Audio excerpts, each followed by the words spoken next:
Don't miss the awesome Naruto stories my sister creates. Her last channel was hacked, so to stay in the loop, please subscribe to her new channel. It would mean a lot to her, and you won't regret it. Hello to all lovers of lemon scenes. I invite you all to my boosty so you can watch your favorite Naruto What If stories in complete comfort. A subscription to Naruto Lemon, the first video with a full lemon, is already on my boosty channel. Dare!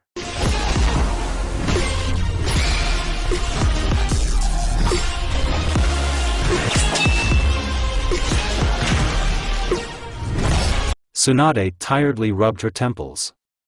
The pile of papers on the table disgusted the Hokage, and his hand involuntarily reached for the stalk of sake hidden in a secluded place on the table. But suddenly Shizun entered the office, and Tsunade hastily pulled her hand away from the hiding place.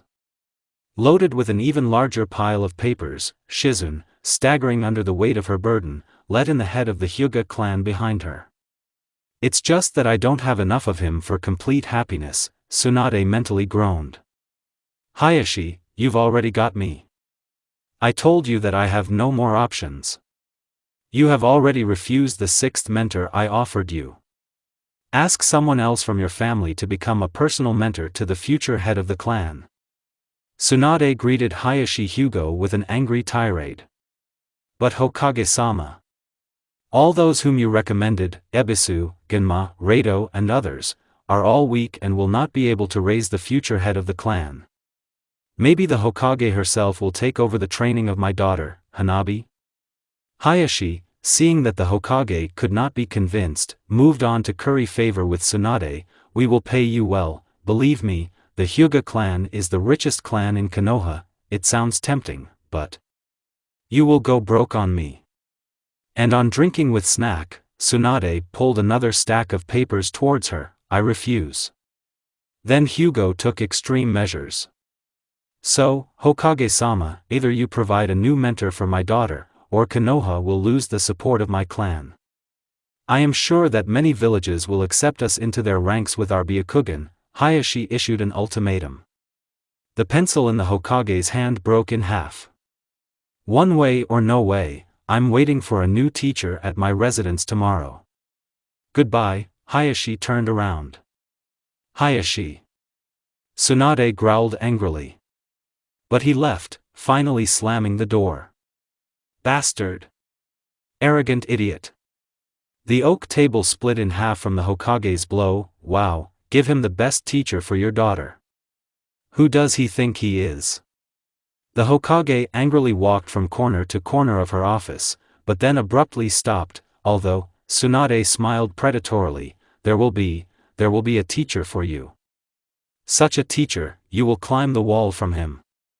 The Hokage burst into laughter throughout the office and, rubbing her hands contentedly, shouted, Shizun. The next day, at the residence of the Hyuga clan.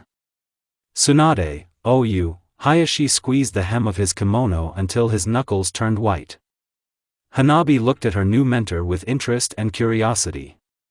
The Hokage sent me and said that you have business with me, or did I come at the wrong time? Naruto scratched the back of his head in embarrassment, sitting in front of Hayashi. Hayashi was now mentally assessing all the pros and cons of this teacher. He is strong, which is definitely a plus. He has good leadership qualities, which he can teach Hanabi is also a plus. He is slow-witted, a dunce, a joker and a merry fellow, 4 minuses at once. He is a Jinchuriki, but he is also the main candidate for the post of Hokage. No, he is absolutely not suitable for the role of a mentor for Hanabi. Maybe he can ask Neji? But he is from a side branch. What should we do? Hayashi was faced with a question on the decision of which the future fate of the clan depended, to trust the dubious choice of the Hokage, or to humiliate himself in the eyes of a side branch by asking them for help. Hayashi-sama, maybe I'll go, otherwise I still need to do something. Naruto looked confusedly from Hayashi to Hanabi, from Hanabi to the guards with inscrutable faces near the entrance. Hayashi's decision shocked everyone. Okay, I've decided. Hayashi made his verdict with a gloomy face. Naruto-kun, you will be a personal mentor for Hanabi. You will be released from missions and will be paid the standard jounin salary. You will begin your duties tomorrow. I'm free now." Hayashi stood up and walked towards the exit of the hall. The guards left the hall after the head of the clan. "But Dad." Hanabi ran after her father. "I don't need a teacher." "Well, at least one more," Hanabi said the last phrase in a quieter voice. "But Hayashi-sama." "But what about my consent?" Naruto said in complete silence. He was left completely alone in the hall. After thinking a little, Naruto decided that the Hokage would help him figure everything out. "So, are you Hanabi's personal mentor now?" Neji asked. Now he and Naruto were dragging a new table into the Hokage's office. "Yeah, and no one even warned me. What if I have important things to do?"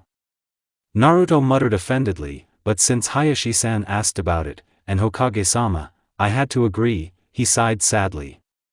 Neji mentally sympathized with Naruto. He knew what Hayashi-sama was asking. He would simply inform you that you must do something for him and would not even let you refuse or object. And to refuse Tsunade her request. She usually asks for something by putting a kunai to her neck or threatening her with her fist right in front of her nose. Everyone agrees, from genin to jounin, right down to the daimyo himself. Besides, Naruto continued, Tsunade said that if I don't raise Hanabi to be an excellent head of the clan or if I quit my job as a mentor, I won't see the post of Hokage. Hey, Nasty, I'm not familiar with the techniques of your clan, so how will I train the clan head with a unique dojutsu? Naruto-kun, Neji carefully raised the table so that his legs wouldn't touch the steps. You were probably chosen not to develop Hanabi-sama's abilities, but so that she would take over from you your will of fire, your ability to persuade and leading people, your determination to firmly protect your village and its inhabitants is all that is needed for a good clan head or kage. And so be it, I'll help you develop Hanabi's Byakugan techniques. Neji. Naruto almost burst into tears from Hyuga's heartfelt speech. "Thank you. Let me hug you." Naruto let go of the table and went to hug. There was a crunch and a heart-rending cry from Hyuga Neji. The table is oak, good, and very heavy. Night had already fallen on Konoha, and the noise on the streets died down. Only the chattering of crickets and the voices of late-arriving people could be heard on the deserted streets. The stars gradually lit up in the clear night sky, and the moon took its place in the sky, filling everything with deathly pale moonlight. Hanabi couldn't sleep. Now, lying in her bed, she thought about her new mentor. All the previous ones were really worthless. They taught her what she had already known for a long time, and treated her with respect, because she is the next head of the Hyuga clan, and even when she was wrong, they forgave her everything, and almost always shunned her, and did not at all try to get closer or make friends. And she needed a mentor who would not be so pretentious with her, who would look at her as his student, and only then as the future head of the clan, who would share with her his life experience and wisdom, who would be her teacher at the same time and friend. Therefore, thinking about her new mentor, she, without knowing it, was glad that it would be Naruto. Getting up early in the morning, Hanabi put herself in order to meet the teacher in all his glory. Going downstairs to the hall where the meeting was scheduled, she discovered that Naruto was still not there. While Naruto was gone, Hanabi thought about where their training would begin. Usually with past teachers she observed some formalities, that is, introduce herself, talk about herself, although every time she considered it all a waste of time. Then half an hour of lectures from teachers and only 5 minutes of practice. The sensei felt sorry for her, citing Hanabi's too young age and that too much physical activity would undermine the health of the clan head. What kind of idiocy! Naruto already learned the summoning technique at the age of 13, the Rasengan, defeated Gaara, Orochimaru, fought with Sasuke. And I'm still learning to walk on water, thought Hanabi. Busy in thought. Naruto, still embarrassed, quietly knocked on the door of the hall, and without waiting for an answer, he entered. Entering the hall, he saw Hanabi sitting in the center of the hall and completely not paying attention to him. Carefully, as if fearing something, Naruto approached Hanabi, who was sitting with a serious expression on her face, frowning. "Are you offended for being late?" A thought flashed through Naruto's mind. He also didn't know how to contact Hanabi. Call her by name, because from now on she is his student, or follow all the rules of etiquette and treat her as the heir of the clan? Having decided nothing, Naruto decided to do as Jiraiya-sensei. Hanabi was distracted from her thoughts by some noise and then a sharp bang and white smoke coming from nowhere. What is this? An attack under the cover of smoke?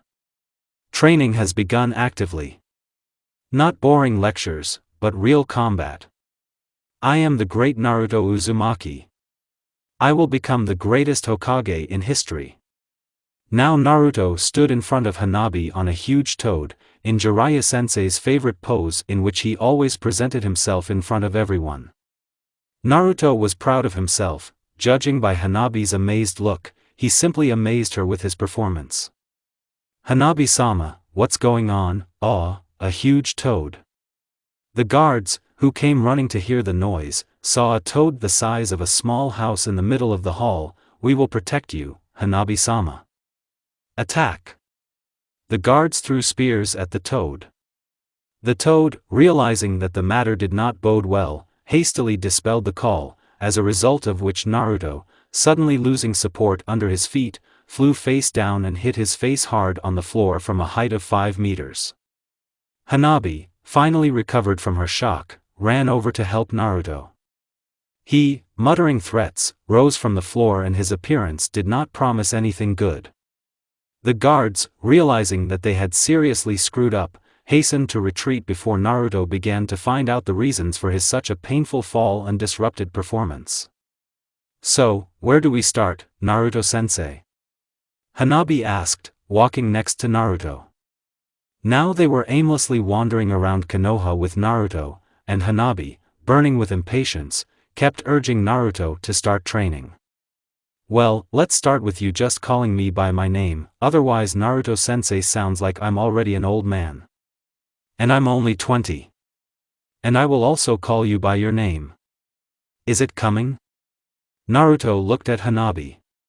She answered with a nod, and Naruto immediately felt better. One barrier separating student and teacher had been passed. "Let's wrap it up in Ichiraku ramen, otherwise I haven't eaten anything since the morning, okay, don't you agree?" "Great, since you agree, we're going to Ichiraku ramen at my expense." Naruto headed towards the diner and Hanabi obediently followed him. They ran into trouble at the ramen shop. "Brother Naruto. What does it mean?" Konohamaru angrily pointed towards Hanabi, who was not paying attention to him at all. "Why is she your student, and not me?" "Huh? Konohamaru-kun, we have a mentor, Ebisu-sensei," Udon-kun tried to reason with his partner. But Konohamaru didn't want to listen. Apparently burning with jealousy that he was no longer Naruto's favorite student and that Naruto was now teaching Hanabi new cool techniques, Konohamaru decided to challenge his teacher. Snatching a kunai and with a battle cry, he rushed at Naruto. Konohamaru, you understand that you are as close to me as the moon, right?" "I understand, brother Naruto, please forgive me, and, please untie me." Now Konohamaru was hanging upside down. Neither shadow clones nor techniques helped. Naruto made it with his bare hands and tied it with his own scarf. "Okay, I'll untie you." "Really? But you will pay for ramen for me and Hanabi." "Okay, but next time, I will definitely win." Yes, sometime next time." "Hey old man Tucci. I'll have a big portion of ramen with pork and rice noodles. 3 servings. "Brother Naruto. I don't have that much money." Sensei, that is, Naruto-kun, what are we doing?" "We're listening to nature, don't disturb us, please," Naruto said with his eyes closed. Judging by Konohamaru's reaction, Naruto must know a lot of cool techniques. So he took it upon me that Naruto would now teach me. But Hanabi looked skeptically at her sensei. He sat with his eyes closed and such a peaceful look that Hanabi decided that there would be no training today and she wouldn't learn anything new about Naruto. But apparently he won't teach me anything. We sit in this clearing for half an hour and meditate. He tied up Konohamaru in a minute. How strong is he? So, I'm already sick of this inaction. Naruto-san, I'm already sick of this. Are we going to do anything today? Okay, look carefully. Naruto took a deep breath. Hanabi looked at Naruto's face and gasped in surprise. Well, how? Naruto entered Sannin mode. Characteristic marks appeared under the eyes, and the eyes became like those of toads, a yellow iris and a horizontal pupil. So this is the legendary Sannin mode, and it's much cooler than I imagined. So, Naruto continued, this will be our first lesson. Senjutsu is a natural chakra. Hanabi smiled happily and ran closer to get a better look. Naruto smiled. He remembered how happy he was when the old fart toad taught him this. While he explained everything, Hanabi eagerly memorized everything he said. So the day flew by unnoticed, and night came. After walking Hanabi to the estate, he set a time for tomorrow's meeting, and left. Hanabi, who followed him with her gaze until Naruto's back disappeared around the corner, suddenly felt some kind of aching feeling in her chest. In just one day with Naruto, I learned more than in 3 months with those teachers. It was fun and so relaxed. I wish all training and lessons would continue like this. I can't wait for tomorrow. Hanabi smiled through her sleep. The next morning, Sensei came to pick her up, and they went to the ramen shop again. When Hanabi asked why he was going to the ramen shop again, Naruto replied that a good morning always starts with a cup of ramen and there is no better way to recharge before a workout. Having difficulty agreeing with this belief, which Naruto-sensei firmly believed in, Hanabi trudged behind the satisfied sensei. You know, you will certainly become an excellent clan head, said Naruto, happily devouring the second bowl of ramen. Why are you so sure, sensei? Oh, sorry, Naruto-san, Hanabi hastily corrected, seeing how the sensei made a grimace when she called him sensei.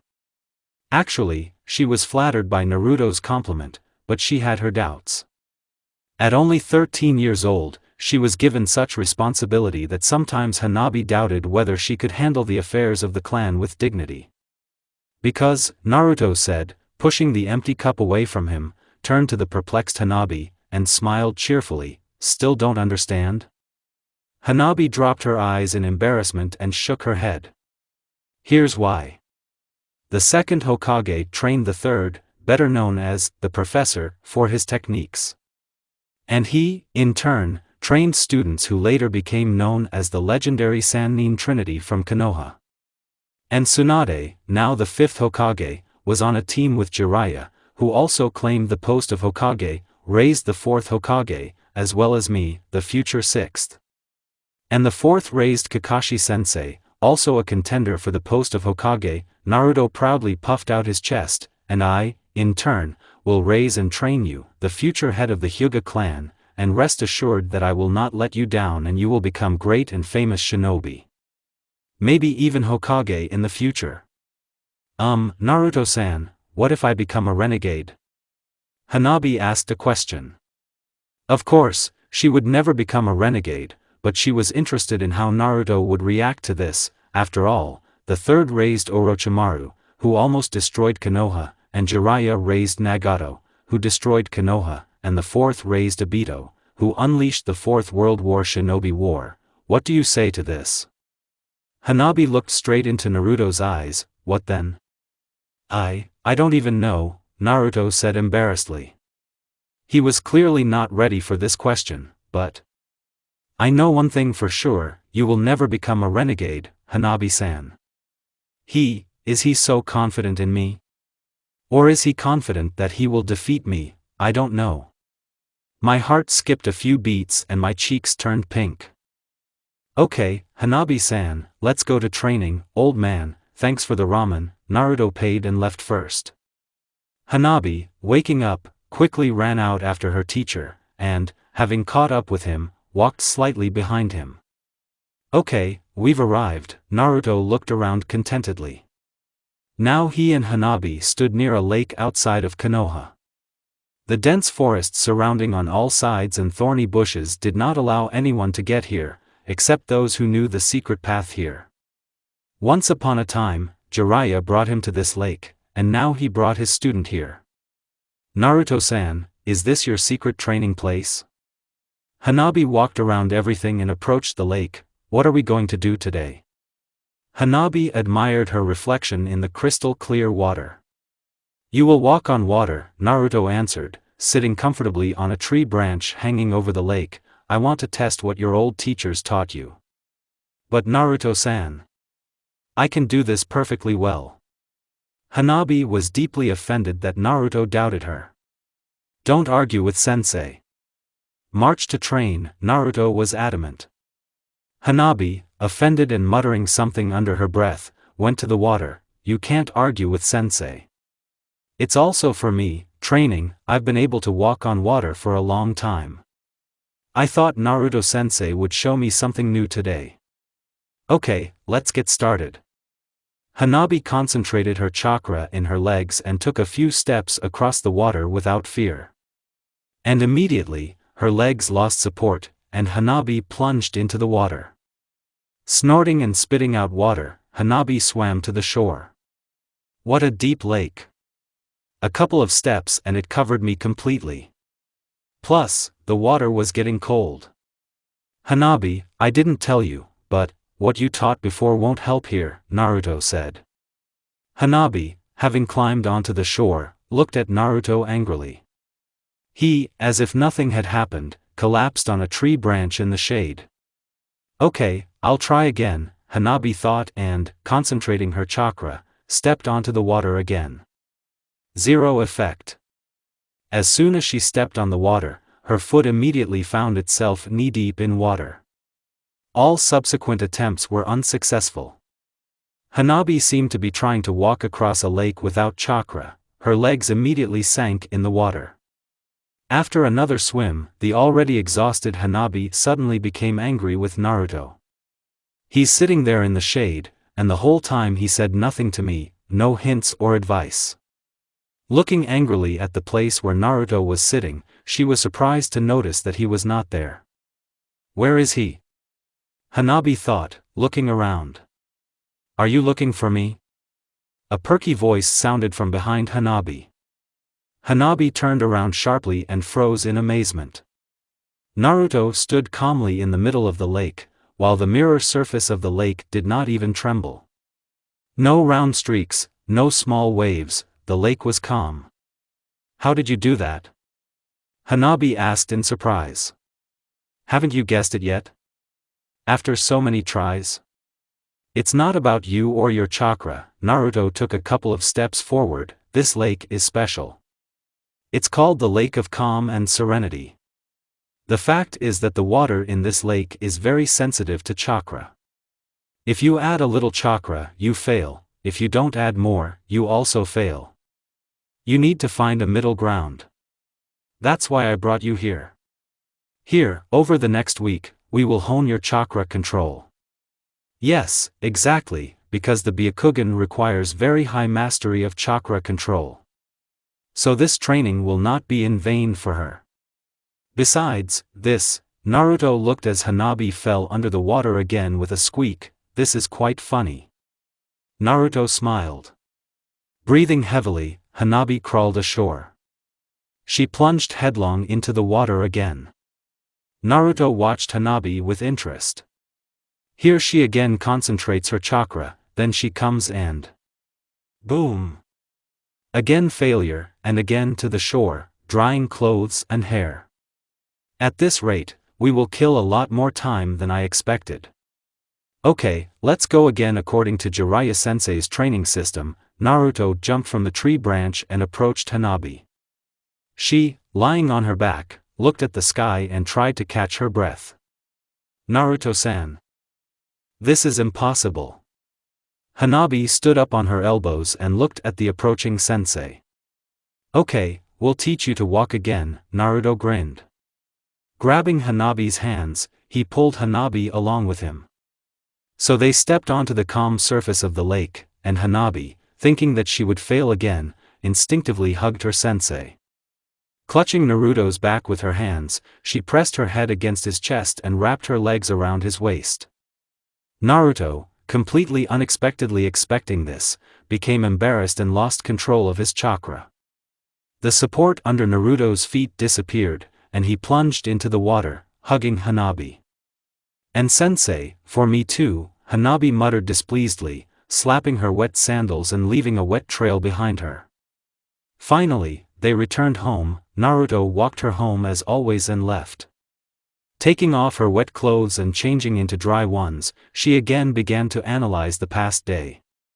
Sensei was strange today. At first he praised me, and then doubted me. I was offended by him. But today he praised me, and the fact that we got wet was my fault. There was no point in going to hug him. He may have a girlfriend. And I'm his student and nothing more. Hanabi slammed her pillow angrily. Okay, calm down. Why are you so angry? Okay, now it's best to rest. Hanabi lay down comfortably and immediately fell asleep. Hayashi looked intently at his daughter and thought. Hanabi picked at the rice with her chopsticks, but never touched the food. Yesterday she returned from training soaked to the skin and terribly angry, but at the same time somewhat upset and offended. Hayashi didn't dare ask what happened. Something did happen. I've never seen her so depressed. Maybe things weren't going well with her lessons? Or they didn't get along with their mentor. Hanabi is purposeful and persistent. Failure is unlikely to upset her, but it can hit her hard. Pride. We need to talk to Uzumaki and find out everything. At the same time, talk to Hanabi. Just as Hayashi was about to ask his question, a messenger appeared and said that he had been called to a meeting. Meanwhile, Hanabi left the table and headed to her room. Outside, after a week of heat, it finally started to rain. At another time, she, of course, would have been delighted by the coolness that the rain brought with it, but now the gray clouds, the sound of drops on the window and the occasional thunder drove her into even greater melancholy and despondency. There probably won't be any training today and you won't be able to go anywhere in this downpour. And sitting at home all day is mortally boring. Hanabi plopped down on her bed and began staring mindlessly out the window. There was a gentle knock on the door. Hanabi jumped out of bed. There was a gentle knock on the door. Hanabi jumped out of bed. There was a gentle knock on the door. Hanabi jumped out of bed. Who's there? She asked, opening the door.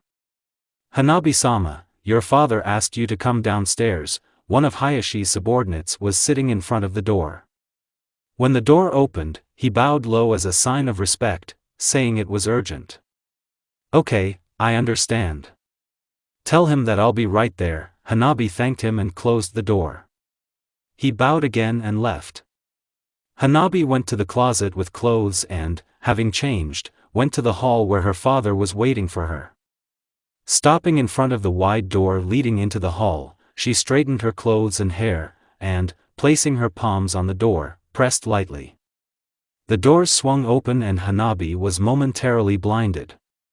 The lights in the hall were turned on full, since it was dark outside the window, and the light, which had until then been huddled within the four walls, poured into the doorway. In the hall, the head of the clan and the elders sat. As soon as Hanabi entered, everyone immediately looked at her. Feeling a little awkward under the gaze and scrutiny of the elders, Hanabi quickly walked to her place. Hanabi-san, one of the elders began as Hanabi took her place next to her father. We have decided that you will be the next head of our clan. However, before we, the elders of the Hyuga clan, give our consent, the old man gestured to the remaining two elders, we will conduct a test for you. Trial? Excuse me, Elder Kumayaro, Hayashi began to be indignant and even stood up, but a sharp shout from one of the elders forced him to sit back. "Hayashi, don't forget that we choose the head of the clan," the third elder said. "We chose you as the head of the clan because we knew what you were capable of. You led the Hyuga clan on the front lines in the Third Shinobi World War, and your grandfather and father in the First and Second. Therefore, the test will test your skills, Hanabi-san." He looked at Hayashi. "Do you agree with this, Hayashi?" Yes, Hayashi, reluctantly, agreed with the opinion of the elders. "Okay, then," the elders turned to Hanabi. "We will conduct your test in a month, be ready and do not disappoint us." The elders stood up, groaning, bowed to everyone, and left. Only Hanabi and Hayashi remained in the hall. "We need to tell your teacher about this, Hanabi. Tell him to speed up the training process. There's no way you can fail the test." "What?" "That's what they said." Naruto grabbed his head in despair and nearly howled. On this rainy, stormy day, Ichiraku ramen was not working. I wanted to pamper myself with a hot cup of aromatic, fragrant pork ramen. Apparently, it wasn't fate. Naruto sighed sadly and trudged towards his house. Splashing through the puddles, straightening his wet raincoat as he walked, Uzumaki thought about pressing things, whether instant ramen would replace real ramen, and Hanabi's training. The second part of thoughts quickly replaced the first. "I don't understand anything about the Hyuga fighting style and I don't know how to train her in terms of taijutsu. Okay, let's leave this problem to Neji. The second is ninjutsu. In general, is it worth teaching her techniques? I've never seen a Hyuga use fire or by the wind. Their juken is already a good thing.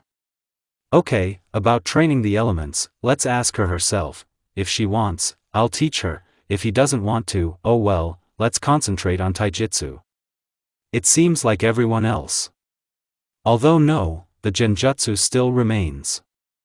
I myself am a novice in them, so I'm unlikely to teach anything good." At this thought Uzumaki blushed bashfully. The Byakugan seems to be able to see through illusions.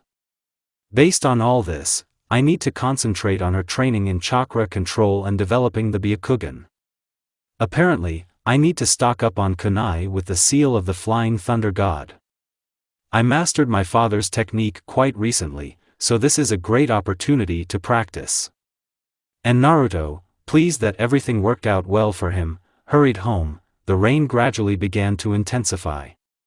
Based on all this, I need to concentrate on her training in chakra control and developing the Byakugan.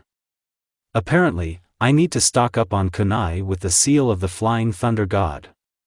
I mastered my father's technique quite recently, so this is a great opportunity to practice. And Naruto, pleased that everything worked out well for him, hurried home. The rain gradually began to intensify. Based on all this, I need to concentrate on her training in chakra control and developing the Byakugan. Apparently, I need to stock up on kunai with the seal of the Flying Thunder God. I mastered my father's technique quite recently, so this is a great opportunity to practice. And Naruto, pleased that everything worked out well for him, hurried home. The rain gradually began to intensify. As soon as Naruto arrived at the Hyuga mansion the next day, he was immediately called to Hayashi. Wondering what the head of the clan needed from him, Naruto approached Hayashi's office. Having once again thought through all the reasons, Naruto quietly knocked on the door.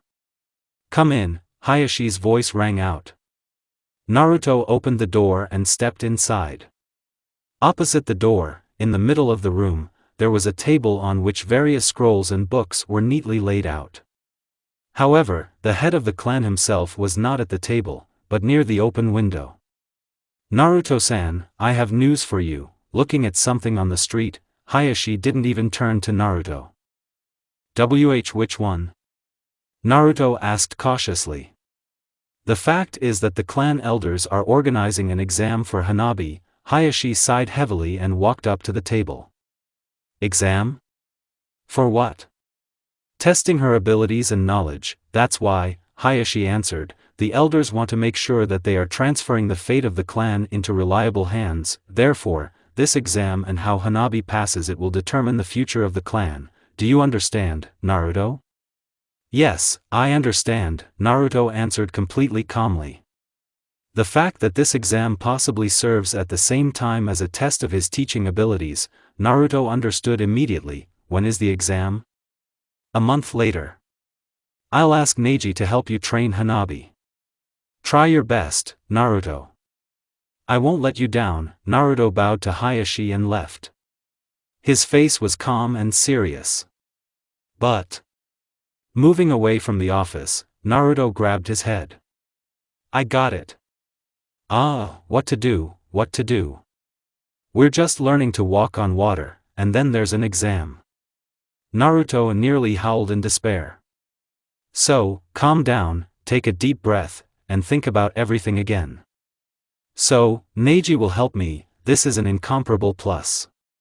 But Hanabi's training program, which I stretched out for a year, will have to be crammed into 1 month, and this is problematic. Naruto stood in the hallway until he remembered that he had training with Hanabi. So, Hanabi, due to the fact that we have very little time left, we will have to speed up and complete a year-long training course per month. All clear?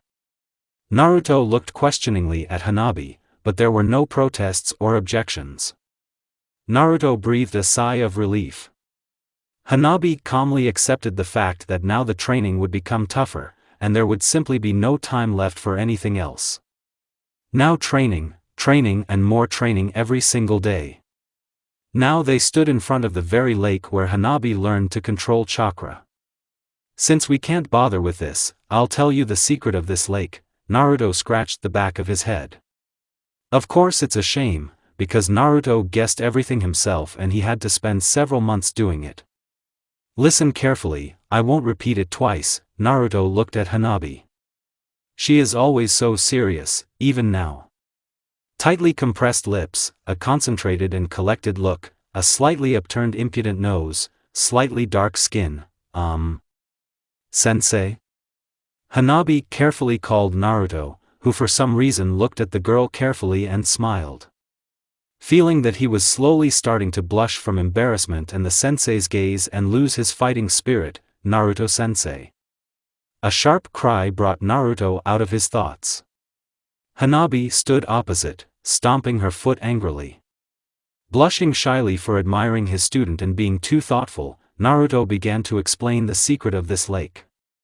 The fact is that the bottom of the lake decreases constantly and evenly. It's like a pyramid. That is, with every centimeter on the surface, the bottom becomes exactly 1 centimeter deeper. That is, with each step you will have to increase the chakra so much that it reaches the bottom, but if you increase it too much, or, on the contrary, decrease it, then you already know the outcome, and now that you understand everything, it's time. Naruto walked up to Hanabi. She looked at him blankly. Naruto grabbed her hand and jumped into the middle of the lake. Sensei! Hanabi screamed desperately and grabbed onto Naruto. He calmly landed in the middle and easily unhooked the student from himself. Now, I'll put you on the water. Your goal is to get to the shore. Remember everything I told you. Naruto was serious. Ready? I'm letting go. Naruto let go of Hanabi hanging in his arms and jumped away. Hanabi concentrated all her chakra into her legs and landed on the water. My feet immediately began to sink into the water. So, we need to calm down and concentrate. Hanabi tried to calm down, but her legs were slowly sinking into the water, so, I'm now in the middle of the lake, and the shore is about 100 meters away. Based on calculations, now I'm at a depth of 100 meters. You need to direct all your chakra into your legs to reach the bottom. Hanabi closed her eyes. Concentration. Concentration, she whispered, feeling how the water had already reached her waist. A little more, remember the words of Uzumaki-sensei. Hanabi opened her eyes slightly. It worked. I did it. Hanabi stopped drowning when the water reached her chest, and now, carefully, Hanabi slightly increased her chakra and climbed to the surface of the water. Even though she didn't stand on the water very confidently and nearly fell under the water a couple of times, the very fact that she did it the first time meant a lot. And she's very capable. I thought we'd kill a couple of days for this. If everything goes on like this, then we'll be able to meet the deadline and prepare for the exam, thought Naruto. He stood aside the whole time and watched. Well done, you did it. Naruto walked up to Hanabi. Although it's still far from perfect, he said skeptically when Hanabi slightly loosened her control and her left leg went ankle-deep into the water. Naruto slowly approached Hanabi. She, trying to maintain her balance, waved her arms absurdly and tried not to fall. Finally, having found her balance, she slowly straightened up and looked at the teacher with joy. He smiled softly in response. Hanabi's soul felt warm and light. She immediately forgot her offense against the teacher, the conversation with the elders, the exam, everything. All that remained was she, Sensei, his smile, and the unshakable surface of the lake. Hanabi was embarrassed to admit it, but her sensei was, so to speak, very handsome. Previously, she hadn't even carefully examined Naruto's face, but lately, she kept wanting to look at him, even briefly, even furtively. Blue eyes, in which the light of childish mischief and slyness was still burning, a kind smile, looking at which, you immediately forget all the hardships, because this is the smile with which he said that he would become Hokage, that smile, that forgave everything, that smile that made you believe in the best and boldly look into the future. Disheveled golden hair, which, most likely, had never been touched by a comb, stripes on his cheeks, giving him an even greater resemblance to a fox. Realizing that she had been staring too much at her sensei, Hanabi turned away sharply, trying to hide the blush on her cheeks. But by spinning too sharply, Hanabi lost control of her chakra and fell abruptly. Naruto rushed towards her and before Hanabi's head disappeared under the water, he managed to grab her hand and pull her out of the water. Taking Hanabi, who had already taken a sip of water, into his arms, Naruto ran to the shore. How are you doing this, huh? Naruto carefully placed Hanabi on the shore. She, having come to her senses, coughed and tried to get up on trembling legs, but Naruto, putting his hands on her shoulders, forced her to sit down. Don't get up. I swallowed some water, and besides, your chakra, he nodded at Hanabi's shaking hands and legs, is already running low. We'll finish the training here. He prepared to leave. Hanabi was about to object that she was shaking only because the water in the lake was cold, but then everything swam before her eyes, and Hanabi suddenly felt bad. Reluctantly, Hanabi agreed with the sensei. Trying to get up, she took a couple of steps and almost fell, but Naruto, who arrived in time, caught her again. Sorry, sensei, Hanabi whispered, feeling that she didn't even have the strength to speak louder. One training session and I'm already at the limit. I'm so weak. Nothing, I, too, after training with Jiraiya, passed out without strength. There is nothing shameful in that. Hanabi. Uzumaki carefully put Hanabi on her feet, and, making sure that she could stand on her own, he let her go. On the contrary, the degree of your fatigue shows your attitude towards the training itself. Today you gave it your all, you can be proud of yourself. I myself didn't succeed the first time, Uzumaki laughed loudly, so now you've killed your own teacher. Well, shall we go home? Uzumaki extended his hand to Hanabi. She, at first looking incredulously at the sensei's palm, looked at Naruto to see if he was up to something. But Uzumaki still smiled good-naturedly. And Hanabi, overcoming her embarrassment and distrust, carefully grabbed her palm. Naruto, beaming as Hanabi gently squeezed his hand in hers, headed towards the path, leading out of the lake. The dark twilight of the approaching night hid their faces and their flushed cheeks. The next morning Hanabi began with training with Neji. Naruto promised to come back later. And now, in the courtyard of the house, Hanabi was diligently practicing Juken techniques. Neji, standing nearby, watched carefully and, if Hanabi was wrong somewhere, corrected her, and himself showed how it should look. Look carefully, first you hit the chest with your palm, Neji hit the training dummy on which Hanabi was practicing strikes, and then a sweep, and a finishing blow to the neck area. He showed where to hit in order to quickly incapacitate the enemy, and walked away from the mannequin, nodding at it. Come on, one more time. Hanabi took a deep breath and walked over to the mannequin. Taking a fighting stance, she exactly repeated everything that Neji had shown her. But he remained dissatisfied with something and forced her to repeat everything again. How is she, Neji? Hayashi was personally present at the training and just watched the process. Everything is fine, Neji answered calmly, continuing to carefully watch Hanabi. Yes, she learned the blows and techniques quickly, but she's not thinking about training at all, but about something else. Neji decided to figure out what Hanabi's head was doing, and then, having solved the problem, concentrate completely on training. Finally, deciding that Hanabi's reception was almost perfect this time, he allowed her to rest for a while. And now, Neji, looking at Hanabi, was wondering how to ask Hanabi about what was bothering her. It's a pity that I'm not Ibiki. He'll talk to any person and force him to express all his problems, complexes, secrets of the village, secret codes, and list all his relatives down to the 7th generation. Neji stole a glance at Hanabi's face. She sat motionless and occasionally took a sip of tea. Listen, Neji and I-san, can I ask you something? Hanabi said, without taking her thoughtful gaze off the wall. Of course, Neji sighed with relief. The fact that Hanabi herself started the conversation, and Neji would not have to contrive to try to speak, greatly simplified his task of finding out the secret. How do you feel about your sensei? Hanabi said, still looking at the wall.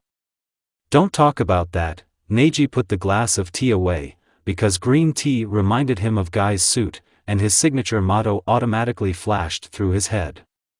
No, but still, please answer me. Hanabi turned to face Neji. I really want to know. Hanabi's gaze became clear and distinct.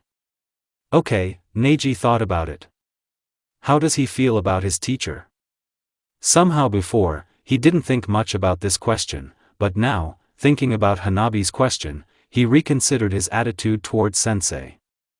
I think, he said uncertainly, I respect Guy sensei, because he is an unsurpassed master of taijutsu and a first-class shinobi, although sometimes his jumps make me doubt his adequacy. Neji remembered how Guy tried to dress them in his signature green suit. I hope I answered your question. Neji looked at Hanabi. Yes, quite. Hanabi's gaze finally cleared, and she felt an influx of strength. Yes, everything that I felt for sensei was nothing more than pride and respect, Hanabi thought, getting up, or not. Feeling her fighting spirit fading by the second as she thought about the latter, Hanabi stood up sharply and hit the mannequin with all her might. He, like a rag toy, flew towards the entrance, and at that time Naruto was just coming out of there to visit his student. Naruto didn't even have time to exclaim or simply dodge. Slowly sliding down the wall, crushed by a heavy mannequin, Naruto felt his consciousness slowly leaving him, and before he finally passed out, he heard a frightened cry of Naruto-sensei, and then someone hugged him tenderly. I didn't kill. It's unlikely that you can kill him like that. But you knocked him out. Congratulations. You are the first person to take out Naruto with one blow. Before you, it was Sakura. You can be proud of yourself. Neji and I-san, it's not funny at all. You did a good job on me, Naruto said, scratching the bump that popped up on his forehead. Hanabi shyly lowered her eyes and looked at the ground below her. Now they stood in the middle of the forest. Naruto-sensei, when he woke up, said that the training would take place in a special place, and now the teacher and student were standing in a clearing in the middle of the forest. So, let's start. Naruto left his bump alone, but feeling that Hanabi felt guilty because of that incident, he hastened to console her. Don't think, it's not your fault, I was just setting myself up stupidly, I could have calmly dodged. Naruto laughed stupidly, trying to dispel the situation. It helped. Hanabi stopped looking at her legs and looked at her sensei in disbelief. Exactly? Exactly, I'm not angry at all. Worse things have come from Sakura-chan. Oh. Hanabi, why did you make that face? Now I feel guilty. So, today we will train your Byakugan, or develop, in short, it doesn't matter. Activate your Byakugan and look around, then tell me if you see anything unusual. Hanabi obediently did everything the sensei asked. Sensei, there is nothing suspicious here, the forest is like a forest, but I counted 20 unusual kunai with strange seals that are stuck in trees throughout the forest. Did you do this, sensei? Hanabi deactivated her Byakugan and looked at Naruto. Yes, I did this when you were training with Neji, and as you correctly noted, these are unusual kunai, with the seals of the God of Thunder on them. This is my father's teleportation technique, the Thunder God technique, and with today's training, we will kill 2 birds with 1 stone. I will move from kunai to kunai, and your task is to look after me and remember all the kunai to which I move, understand? I will hone the technique, and you are the Byakugan. Hanabi nodded and got ready. She activated the Byakugan and once again looked at the places where the kunai were located and tried to remember them well. Naruto, seeing that the student was ready, grinned, made the seals and immediately disappeared. Hanabi was left alone. It immediately became quiet, you could hear the wind rustling in the treetops, and the cries of birds and animals could be heard not far away. Hanabi tensed. Silence can be deceiving sometimes. Just like now. Examining one kunai after another, Hanabi looked for which one the sensei had teleported to. So, on the first one it's not there, on the second one it's not there, the third one isn't there either, the fifth one, the sixth one, the seventh one, the ninth one, it's not there. So. Yeah, there you go. Hanabi managed to notice the sensei's silhouette on the 10th kunai stuck near a small lake, but as soon as she tried to take a closer look, the sensei disappeared in a flash. I had to start over. Carefully examine all the kunai again, in order to have time to notice only the flash. Hanabi's eyes began to water from using the Byakugan for so long. Feeling that a little more and the Byakugan would be deactivated, Hanabi closed her eyes for a second. For a second. Something suddenly burned my cheek. Hanabi pulled back in fear and opened her eyes. He carefully touched his cheek with the tip of his finger. Blood, my blood. Hanabi looked back in fear. In the tree behind her, right at the level of her cheek, a kunai glinted. Sensei, did you throw a kunai? The voice trembled treacherously. Hanabi activated the Byakugan and examined the kunai, hoping to find a sensei, or an enemy. Yes, it's me, came from the depths of the forest, as you probably noticed, the kunai are real. I just thought on the fly, shouldn't we train your Hakusho Kaiten? And by the way, I missed. Due to my technique, I didn't aim very well, but next time I'll improve. Naruto's voice disappeared. But I don't own this technique yet. Hanabi shouted with all her might somewhere into the forest. As they say, if you want to live, know how to spin. In your case, the expression is right on point. Naruto-sensei's voice was saturated with mockery. Hanabi had no choice but to push her anger at her sensei far away and concentrate on the unfolding battle. Another pair of kunai flew from behind. If it weren't for the 360-degree view of the Byakugan, everything would have ended in tears for Hanabi. After dodging the attack, Hanabi focused on finding her sensei. Having instantly looked through all the kunai, she managed to notice the sensei's chakra near the 19th kunai, the farthest from her. The decision came instantly.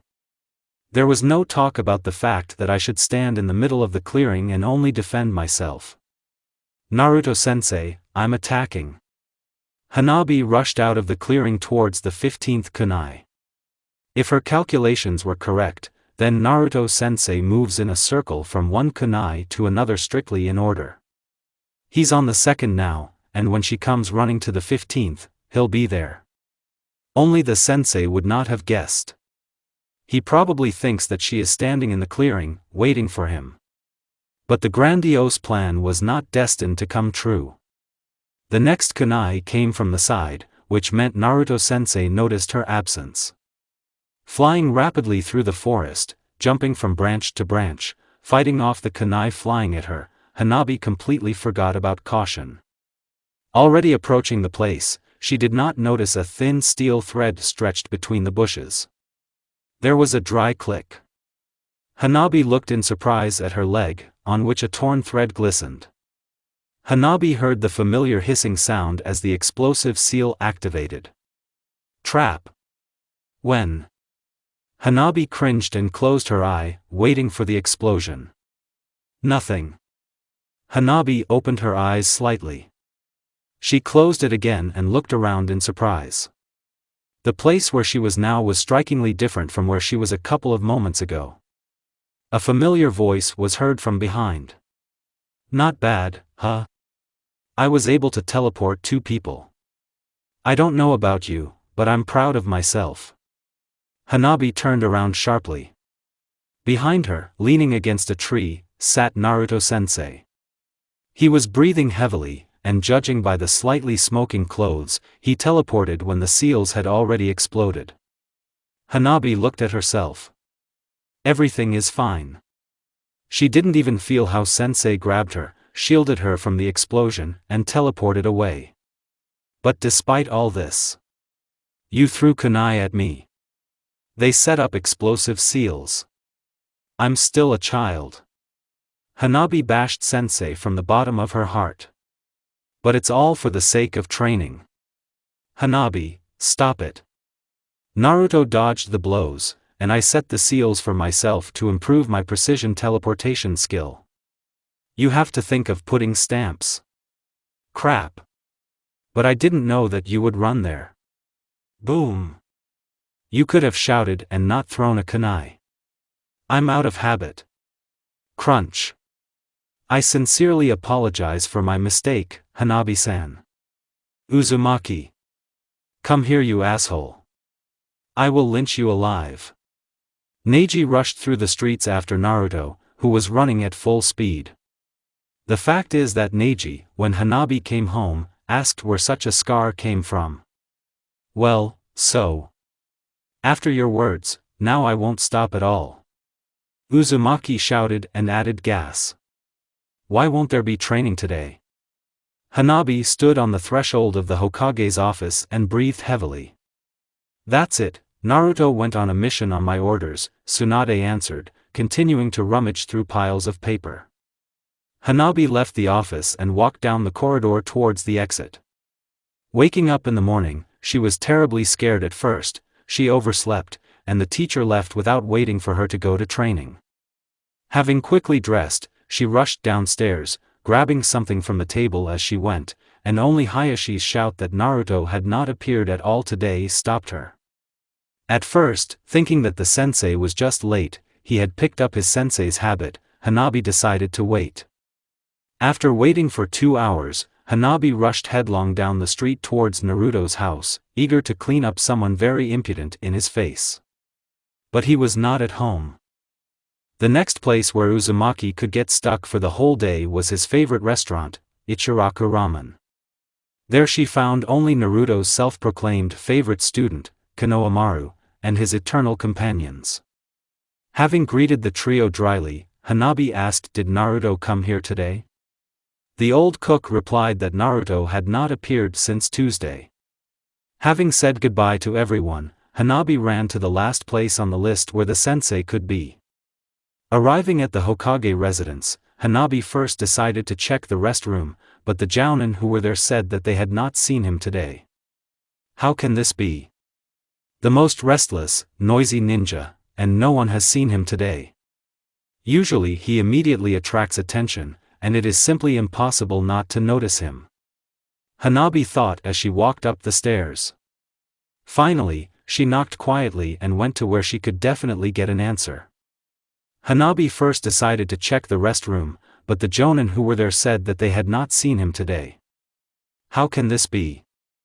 The most restless, noisy ninja, and no one has seen him today. Usually he immediately attracts attention, and it is simply impossible not to notice him. Hanabi thought as she walked up the stairs. Finally, she knocked quietly and went to where she could definitely get an answer. Hanabi first decided to check the restroom, but the jonin who were there said that they had not seen him today. How can this be? The most restless, noisy ninja, and no one has seen him today. Usually he immediately attracts attention, and it is simply impossible not to notice him. Hanabi thought as she walked up the stairs. Finally, she knocked quietly and went to where she could definitely get an answer. And where did he go, for how long, what about my training? Hanabi was confused by the unexpected news. On a mission, did I say something unclear? And don't worry about training, Neji will train you in place of the absent Naruto. Now get out of my office, you won't let me work. Tsunade, with a pained face, pushed another pile of papers. Hanabi bowed and said goodbye and left. So, the first thought that came to mind was, what to do now? Hanabi sighed in disappointment and wandered home. On her way out of the residence, she ran into Neji. Oh, it's you, Nii-san, Hanabi greeted her brother languidly. This news unsettled her, and her mood fell through the roof. Hanabi? Why so sad? Neji asked. Naruto-sensei went on a mission, Hanabi answered. Neji and Nii-san, I'm home. Waving goodbye, Hanabi moved towards the mansion. Okay, Neji said goodbye to Hanabi, and then looked thoughtfully at the window of the Hokage's office. Is Naruto on a mission? Is it that serious, despite the fact that you gave him a month off from all missions? I hope he returns soon. It's boring, Hanabi drawled. There was nothing to do at home, and due to the lack of training, Hanabi had a lot of free time, and now the heiress of the Hyuga clan was simply languishing from the heat and boredom. It's been 2 days since Naruto-sensei left. Hanabi decided to take a walk around Konoha. At the same time, go to the store and buy something cool. Oh, by the way, Ichiraku is serving cold ramen today, should I go and try it? And then mock Naruto-sensei for missing such an event. Hanabi smiled sarcastically, imagining the sensei's face, twisted with annoyance, when he finds out what he missed while he was on a mission. Oh yes, it's worth going for this. Hanabi thought as she left the house. Throwing a look full of hatred at the sun that was burning with all its might, which had gone out in earnest, she ran towards Ichiraku Ramen, the location of which she remembered by heart, thanks to Naruto. She met Sakura near the ramen shop. Oh, Hanabi, hi. Sakura greeted, also decided to refresh yourself with cold ramen? Sakura nodded at the sign hanging above the name of the restaurant. Come on, come in, I'll treat you. Sakura entered first. Naruto-sensei hasn't returned yet? Hanabi asked Haruna, following her. No, he didn't come back. Hey old man, we'll have 2 portions please.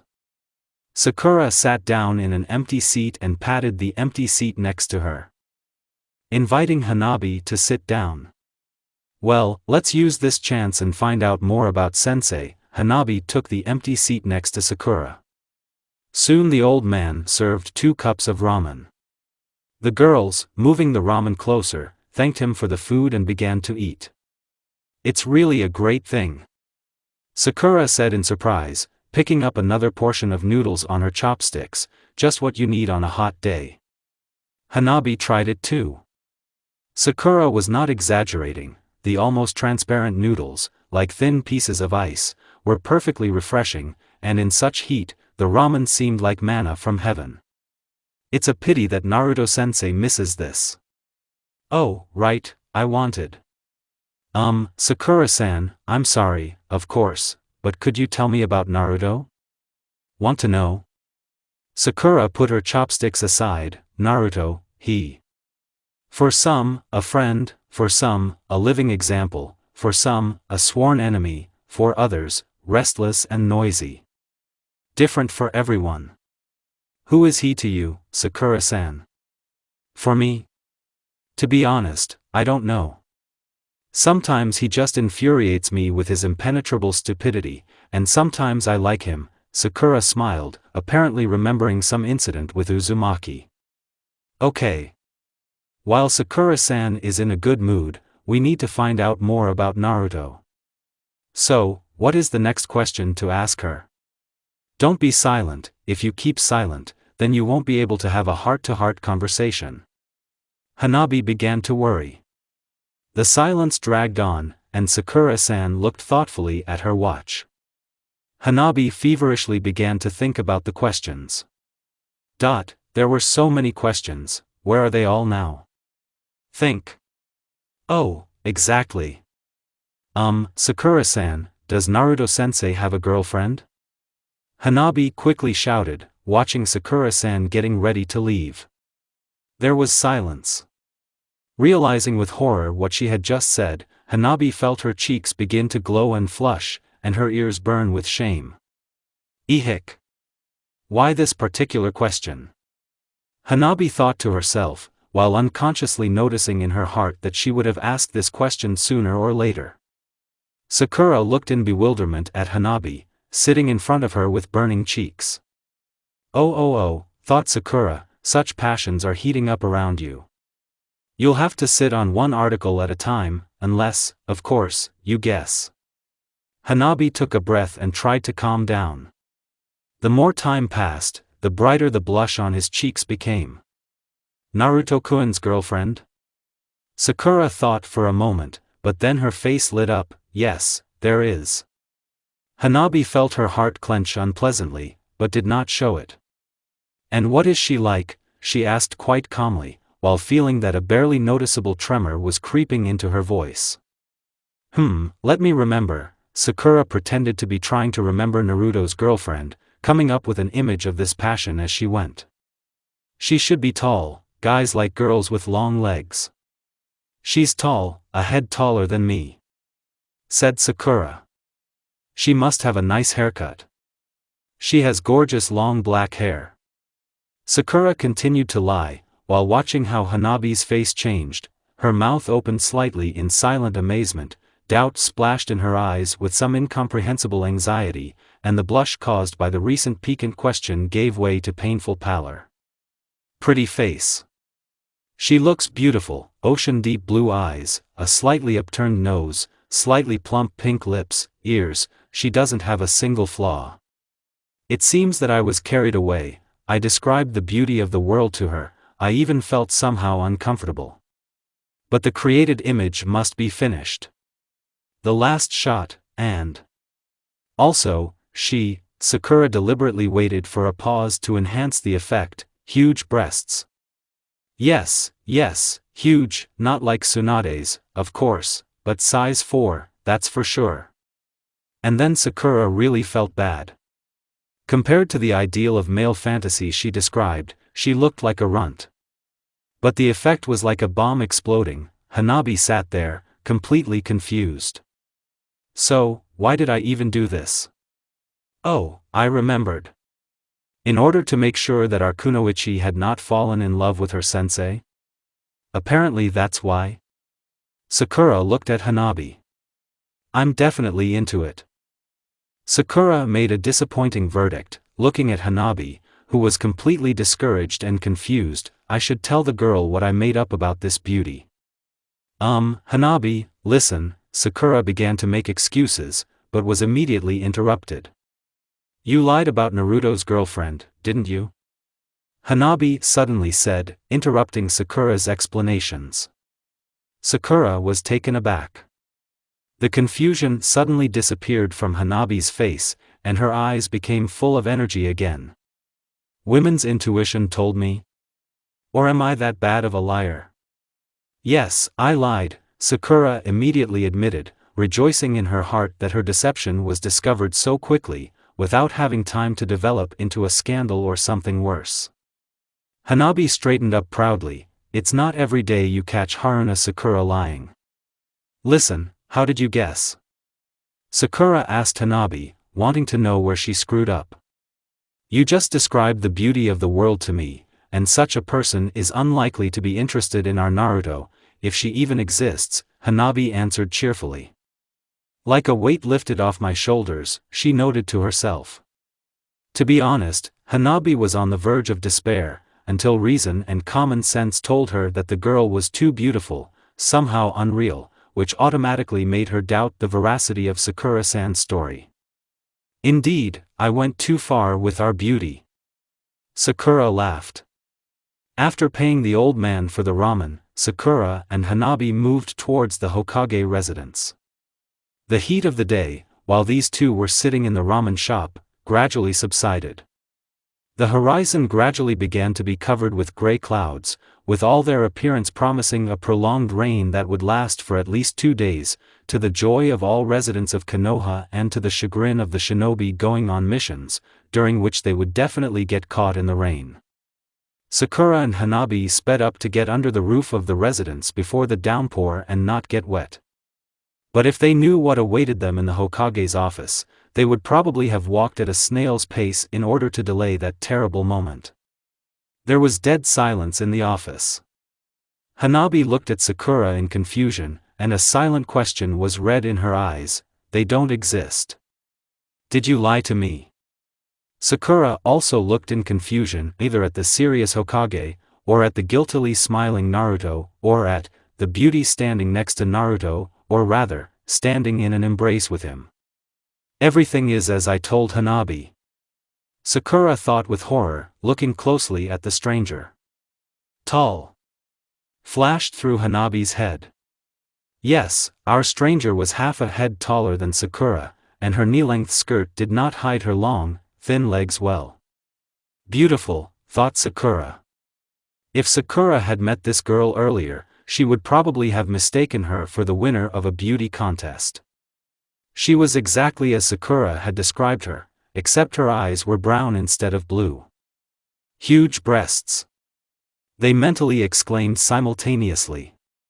Yes, and she got the breast size right too. Soothsayer.ova, Sakura scolded herself. Well, we should probably introduce you to our guest. Tsunade broke the silence. This is the princess from the country of the plains, Mikoheim. The Hokage pointed to the girl, who turned out to be the daughter of the feudal lord of the country of the plains. Her origins, the family of a feudal lord, explained her beauty. After all, usually all princesses are written beauties, as if from fairy tales. She smiled politely at Sakura and Hanabi.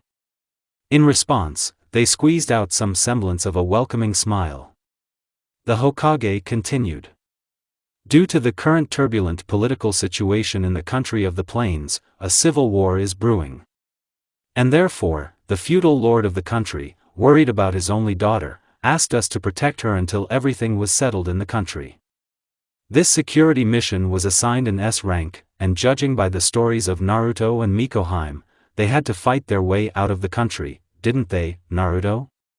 Well, you're greatly exaggerating, Hokage-sama. It's just a minor brawl, Naruto said, embarrassed.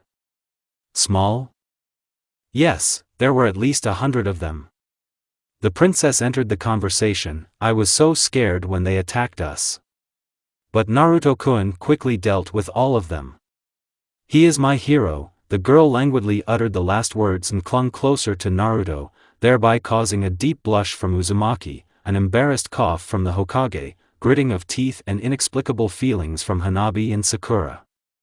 The meeting in the Hokage's office was over, and now, Hanabi would have congratulated Naruto-sensei on his return and would definitely have dragged him to the training ground, despite his protests and screams, but one person that Hanabi for some reason, and for some reason?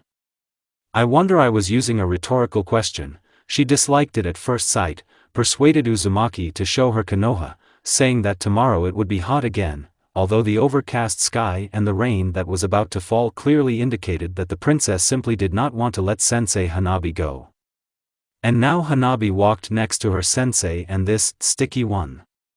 She, of course, could go home, but she wanted to get some exercise today, before the rain started pouring in, and so she humbly waited for the end of the excursion, which seemed to end soon. Come on, Naruto-sensei, send her to hell, why are you stalling? Hanabi thought, watching Uzumaki smile contentedly, the training is not waiting, and the test is just around the corner. Hanabi looked at the sky, which was about to burst into thunder and lightning. Quite a long time had passed, and the thunderstorm was getting closer and closer. It's unlikely that we'll have time to practice today, she noted to herself with regret. But finally, our young guest got tired and asked to be taken to the hotel. Hanabi even agreed to carry her on her back, just to get rid of her as quickly as possible. But Naruto-sensei didn't think so. He deliberately moderated his pace in order to stretch out the remaining time. Young Hugo's patience was enviable. She did not intervene in the conversation and was silent the whole way, occasionally answering questions sparingly and reluctantly. But a swarm of thoughts flashed through my head. Who is this girl? Why is Naruto so nice to her? Why is he not paying attention to Hanabi at all? And one more question, why is Hanabi so important to her sensei and his attention? He's my sensei, that's why he's important, she thought. Then why does this bitter feeling arise when you see him together with this little girl? Why are you bored when he's gone? Why were you waiting so long for him to return? Why did you forgive him for that incident in the forest, although you wouldn't let others go? Why, when is he not there? Why were you waiting so long for him to return? Why did you forgive him for that incident in the forest, although you wouldn't let others go? Why, when is he not there? Why were you waiting so long for him to return? Why did you forgive him for that incident in the forest, although you wouldn't let others go? Why? For all these thoughts, she did not notice that she was left alone with her sensei. The princess, waving goodbye, disappeared through the door of the Konoha Hotel. After walking a few more blocks of Konoha in complete silence, Naruto, apparently tired of the silence, was the first to start a conversation. Hey, Hanabi, why are you so sad today? Is there a reason for joy? Hanabi snapped. Well, am I back?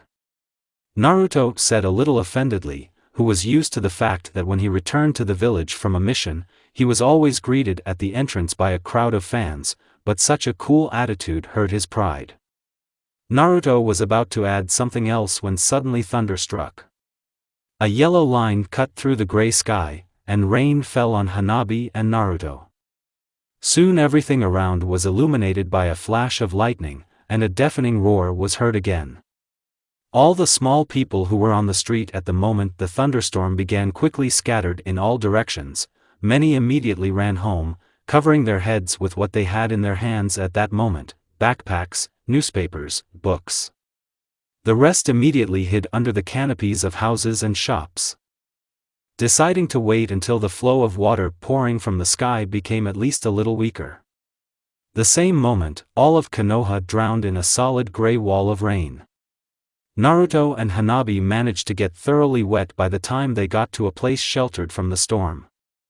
They took refuge under the roof of a small family restaurant. It's all your fault. Hanabi began to scold Sensei, simultaneously squeezing the water out of her hair. If you had refused that girl the excursion, we would not have gotten wet to the skin. Well, I didn't know that it would rain so soon. Naruto objected. You didn't have time to look up? Or were you just staring at her boobs? A hero to me too. You save all sorts of boobies who then throw themselves at their necks, just like in fairy tales. Hanabi shouted angrily.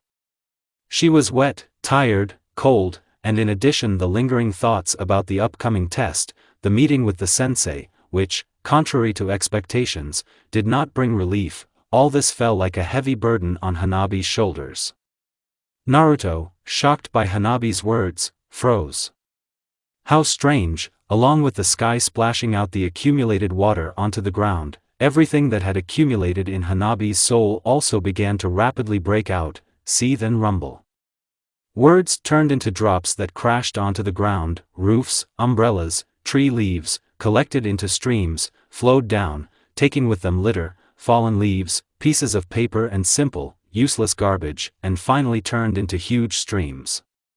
But at the same time, Hanabi didn't understand why she suddenly decided to tell everything right now, directly to the sensei. And all this, coupled with everything that happened, mixed into one heap, completely confused her. And without realizing it, without even thinking, she unknowingly hurt someone with her words. No one has probably seen so much coldness in Uzumaki's eyes.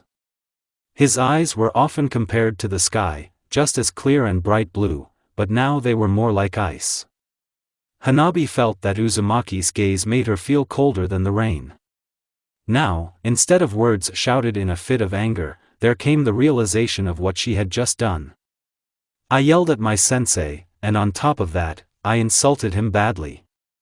What have I done? Hanabi's legs gave way, and everything swam in her head. How can I look him in the eyes now? What should I do? She lowered her gaze and tried not to raise her head. Silence fell again, interrupted only by the sound of raindrops hitting the surface. The weather forecasters really weren't lying. The rain will really continue to rain for at least a day, without subsiding or getting weaker. You know, the princess didn't lie, there really were at least 100 well-trained shinobi there. I really might not have returned from that mission. The sensei's voice sounded cold and distant. Hanabi perked up and tentatively, carefully raised her head and looked at her sensei. He stood with his back to her and looked somewhere into the distance, as if trying to see something in the rain. Hanabi tried to say something, to somehow make excuses for her recent behavior, but as soon as she opened her mouth to begin, all words of apology flew out of her head. All that was left was to stand and wait until the sensei himself said something, no matter what it was. Let's go, Naruto said and went outside into the rain. Hanabi had no choice but to silently follow him. They walked silently, and did not run, like people who occasionally came across them on the way, who looked with surprise at the strange couple who decided to take a walk in the rain. Hanabi was again wet to the skin, and her teeth were chattering from the cold, but she humbly endured, hoping that this could somehow justify her recent prank. Naruto, completely wet, walked without looking back, firmly convinced that his student was following him.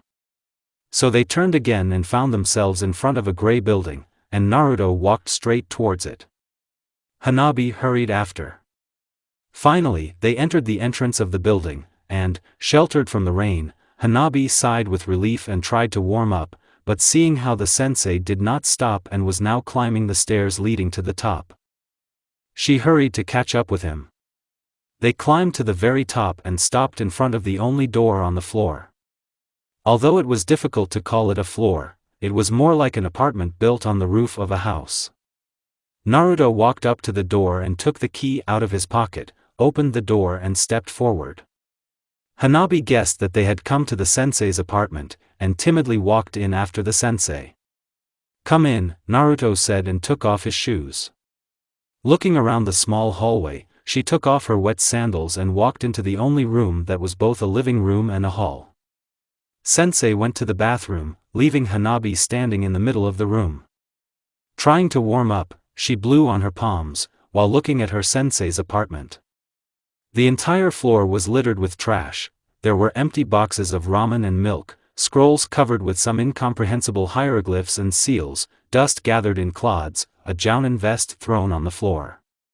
The bed was under a pile of clothes, wrinkled and unwashed. A nightstand near the bed, on which stood an alarm clock, the sound of which was the only breaker of the silence, a couple of framed photographs, and more scrolls, which the sensei apparently read before going to bed. Hanabi turned her gaze to the other side. Standing wide open was the wardrobe and the sensei's cloak, or rather, the cloak of his father, the fourth Hokage. Naruto only wore it on holidays or when meeting distinguished guests, and the rest of the time it hung in the closet, and it was the only thing in Naruto's room that was cleaned and washed every week. There was a knock on the door and Hanabi turned around. Sensei came out of the bathroom and held a huge white towel in his hands. Exactly the same thing, only smaller, was on his head now. He silently handed the dry towel to Hanabi. She took it. My house is closer than your estate. You'll dry yourself, warm up, and when the rain gets lighter, you'll go home, Naruto said, and he went to the closet and fished out a raincoat. I'll go to the Hokage, we need to discuss something. Urgently. Naruto glanced at Hanabi, from which everything went cold inside her, and fear splashed in her eyes. Naruto pulled out a dry pair of sandals, put them on, and, pulling on his raincoat, left the apartment. Hanabi was left alone, with a towel in her hands, in the sensei's apartment. Why did he go to the Hokage? He probably went to ask her to fire him as my sensei. He wants to refuse to train me. Hanabi hung her head and the towel slipped from her hands onto the dirty floor. Now she didn't really care that she might catch a cold if she remained wet in a cold apartment. She just wanted to fall and never get up again. But lying down on the dirty floor is not the best idea, and so Hanabi lounged on the sensei's bed. Having pushed the clothes onto the floor, what difference does it make now? Scolds and that's it. Hanabi wanted to fall asleep, but her memory helpfully replayed all the events in her head, from their very first meeting to the recent quarrel, and played the sensei's voice in her head again and again. At the same time, joyful moments gave way to sad ones, either Naruto's cheerful laughter sounded, or his words spoken in that serious and cold voice. Hanabi woke up because the blanket and pillow were wet because of her wet clothes, and at least a liter of water flowed out of her hair, flooding and soaking the entire bed and a little of the floor. Her head hurt terribly, and Hanabi wondered if she was sick. Looking at the alarm clock on the nightstand next to the bed, Hanabi fixed her gaze on one photo. It was a photograph of her sensei.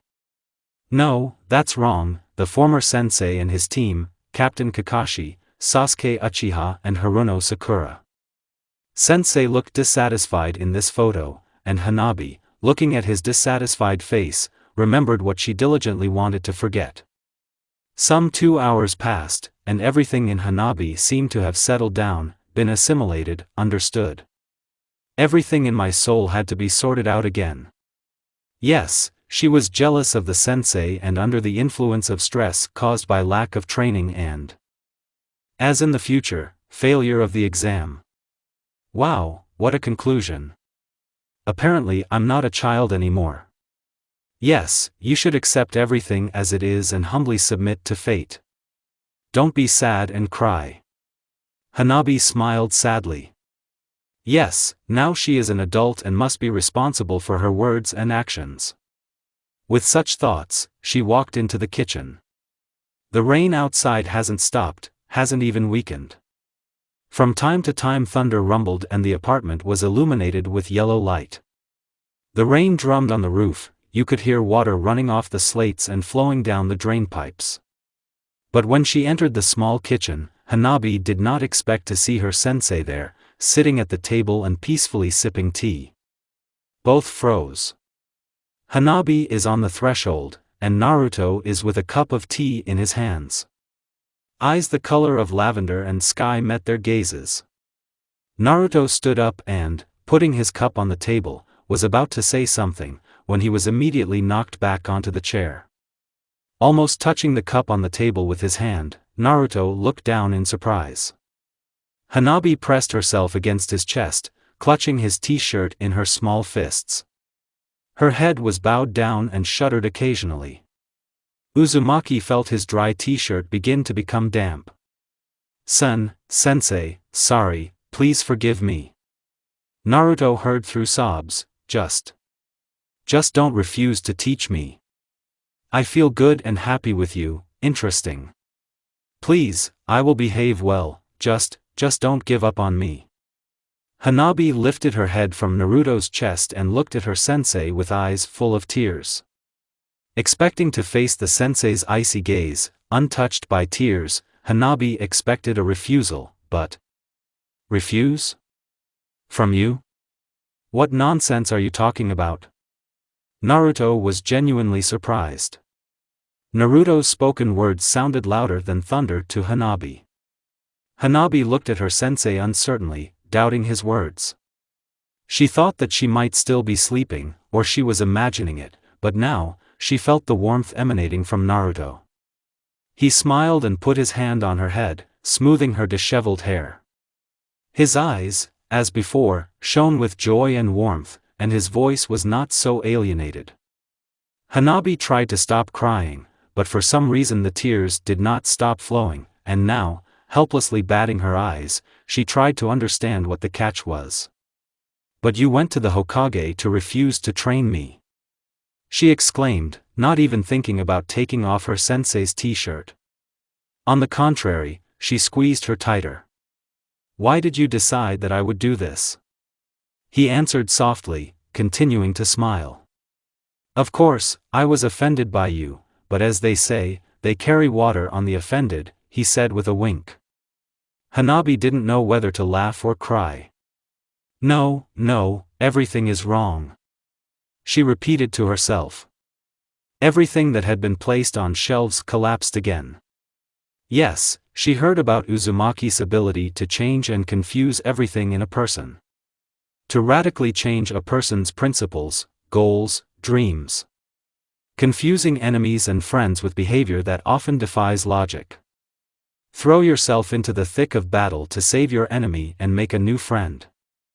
All this confuses, makes you almost howl from ignorance and awareness of your own helplessness, but then everything abruptly, as if it had happened, falls into place.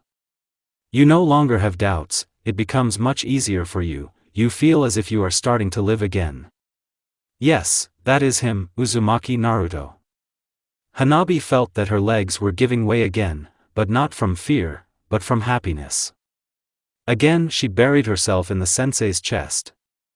"You know, this is your speech, that I was too carried away with the task and completely forgot about you, straightened my brains and made me remember that my reputation as a teacher depends on how you pass the exam." Naruto smiled and stroked Hanabi on the head. Hanabi continued to stand, buried in her sensei's chest.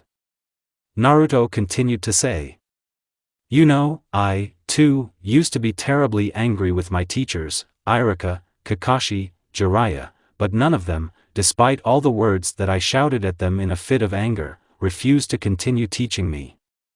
And I won't give up on you. Hanabi. Now lift your head and look at me." Hanabi, still embarrassed, raised her head and looked at her sensei.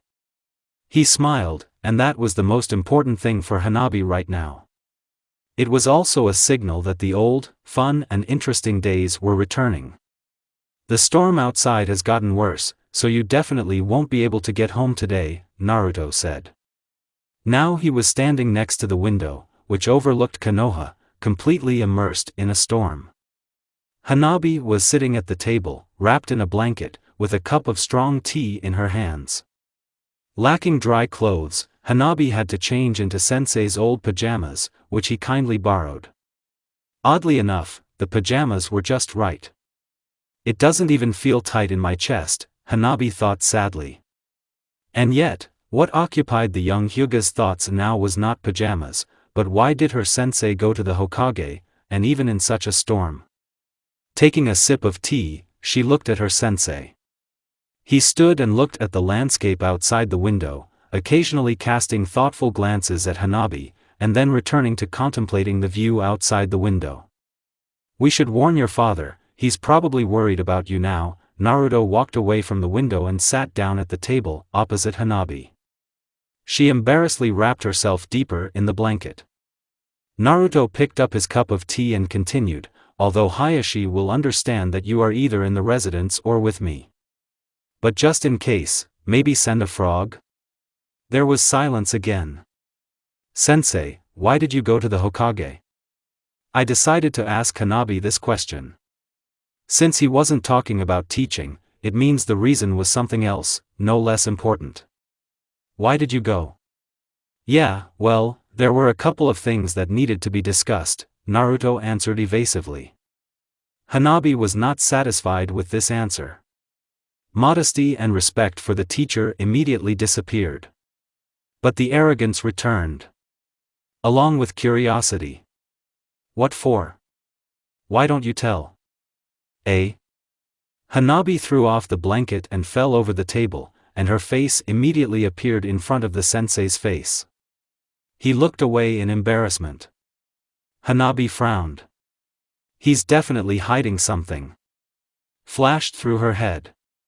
She tried to look the sensei in the eyes, but he did not allow her to catch his gaze and for some reason blushed. Hanabi decided to give him a signature interrogation. Sensei, Hanabi, who had already completely climbed onto the table, said threateningly. Hanabi, you probably didn't notice, Naruto mumbled, pretending to be terribly interested in the mug placed on the table. What didn't you notice? What? Uzumaki Hyuga interrogated. Your top buttons are undone, a blushing Naruto squeezed out. Hanabi looked down in surprise. Indeed, the top 3 buttons were not fastened, apparently she had forgotten in a hurry, and did not notice under the blanket. And now, Hanabi stood in such a position that Uzumaki could clearly see her. The sound of a slap and a scream was hidden by a thunderclap. Hanabi stood up abruptly, trying to simultaneously fasten her buttons and give her sensei another slap in the face, while burning with shame. But without calculating her movements, she accidentally hit the cup, which the sensei had placed on the table shortly before the incident. Hot! Naruto yelled as the hot contents of the cup tipped onto his chest. Instantly jumping out from behind the table, he rushed into the room, trying to pull off his t-shirt as he went. Following him, Hanabi rushed out of the kitchen, babbling apologies and trying to help the sensei, but her help only made the situation worse. Naruto's head was tightly stuck in the collar of his t-shirt. Sensei, please forgive me. Don't worry, I'll help you. Hanabi completely forgot about the unfastened buttons, and desperately tried to stop the sensei, who was spinning like a top. A red stain from a burn from hot tea was slowly spreading on Uzumaki's chest. After another unsuccessful attempt to stop her sensei, Hanabi took drastic measures. Choosing the right moment, she tripped up her sensei. He fell to the floor with a wild cry, like a carelessly thrown sack of potatoes. Except that bags don't swear so skillfully. Instantly finding herself on top of the sensei, Hanabi grabbed onto the t-shirt and pulled it towards herself with force. There was a muffled squeak from the sensei and the crunch of a torn collar. Air! Naruto breathed out with relief when his neck was freed from this noose in the form of a t-shirt collar. Hanabi threw the ruined t-shirt into the corner of the room. Naruto leaned back onto the cool floor with relief and was now trying to catch his breath. Lightning flashed outside the window. Scars. This is what I managed to notice in that short moment when a flash of lightning illuminated the room. Sensei's entire body was covered in scars. Of course, every shinobi has scars, as reminders of past battles or mistakes. But Sensei. The scar on his right shoulder, where Sasuke punched a hole in Chidori, 100 small scars all over his chest. Apparently Sensei was not very good at dodging the kunai and shuriken flying at him, or maybe he deliberately set himself up trying to protect. The scars on his arm, near his elbow, where pain stuck his metal pipes into him, that's all that Hanabi managed to see. Yes, he didn't grow up like me, in greenhouse conditions, Hanabi thought, and this apartment too not a mansion. Hanabi's thoughts were interrupted by a particularly strong lightning flashing outside the window and striking a nearby building. Naruto's apartment shook. At the same second, a deafening roar was heard. The late thunder only made the situation worse. Blinded by the lightning and deafened by the thunder, Hanabi instinctively clung to Naruto. Feeling the sensei's warm breath and the calm beating of his heart, Hanabi slowly calmed down. The voice of the sensei finally brought her to consciousness. Hanabi, is there honey on my chest? Sensei's voice sounded slightly ironic. Hanabi jumped away from Naruto in horror. What hasn't she done in recent months and days? She beat up the sensei, yelled at him, insulted him, cried into his vest, t-shirt, and now she's hanging herself on his chest. Yes, anyone else would have already run away from her at the first point. No, I was just scared of lightning, Hanabi lied and blushed deeply. She felt terribly ashamed, because she stopped being afraid of lightning at the age of 3, and now the sensei will think that she never grew up. She is still afraid of lightning. But the sensei did not react to this statement. Well, everyone is afraid of something, he said, and got up from the floor. Pulling another t-shirt from the closet, he walked into the kitchen. Hanabi followed him. Okay, we need to clean up, Naruto said, looking around the trashed kitchen. A broken cup, a puddle on the floor and table, an accidentally overturned trash can. I had to occupy myself with cleaning for the next half hour. Having looked around the sparkling clean kitchen, Naruto and Hanabi were satisfied with their work. The clock already showed 1 in the morning. We decided not to drink tea, God forbid something happens again, but to go straight to bed. Naruto kindly offered his bed, and he decided to sit on the floor. Still, the frog had to be sent to Hayashi so that he would not worry. After changing the wet bedding for new ones, Hanabi lay down on the sensei's bed. Every now and then she heard a rustling sound from the floor. Naruto was making himself more comfortable on his traveling sleeping bag. Finally everything became quiet. After wishing each other good night, we turned off the lights. Hanabi couldn't sleep. About an hour had already passed, but sleep still did not come. As soon as you close your eyes, thoughts immediately come in a flurry. But the main reason why Hanabi couldn't sleep was this: she was afraid that having fallen asleep, she would wake up and everything, reconciliation with sensei, that awkward situation with pajamas, spilled tea and a broken mug, would turn out to be a dream. She will wake up, and there will be a storm outside, and the sensei will also come, wet and angry, and say that she is no longer his student and will throw her out. No, no, no. Hanabi shook her head, trying to get these thoughts out of her head. Everything that is happening now is reality, period. She carefully leaned off the bed and looked at the floor. Naruto-sensei was fast asleep.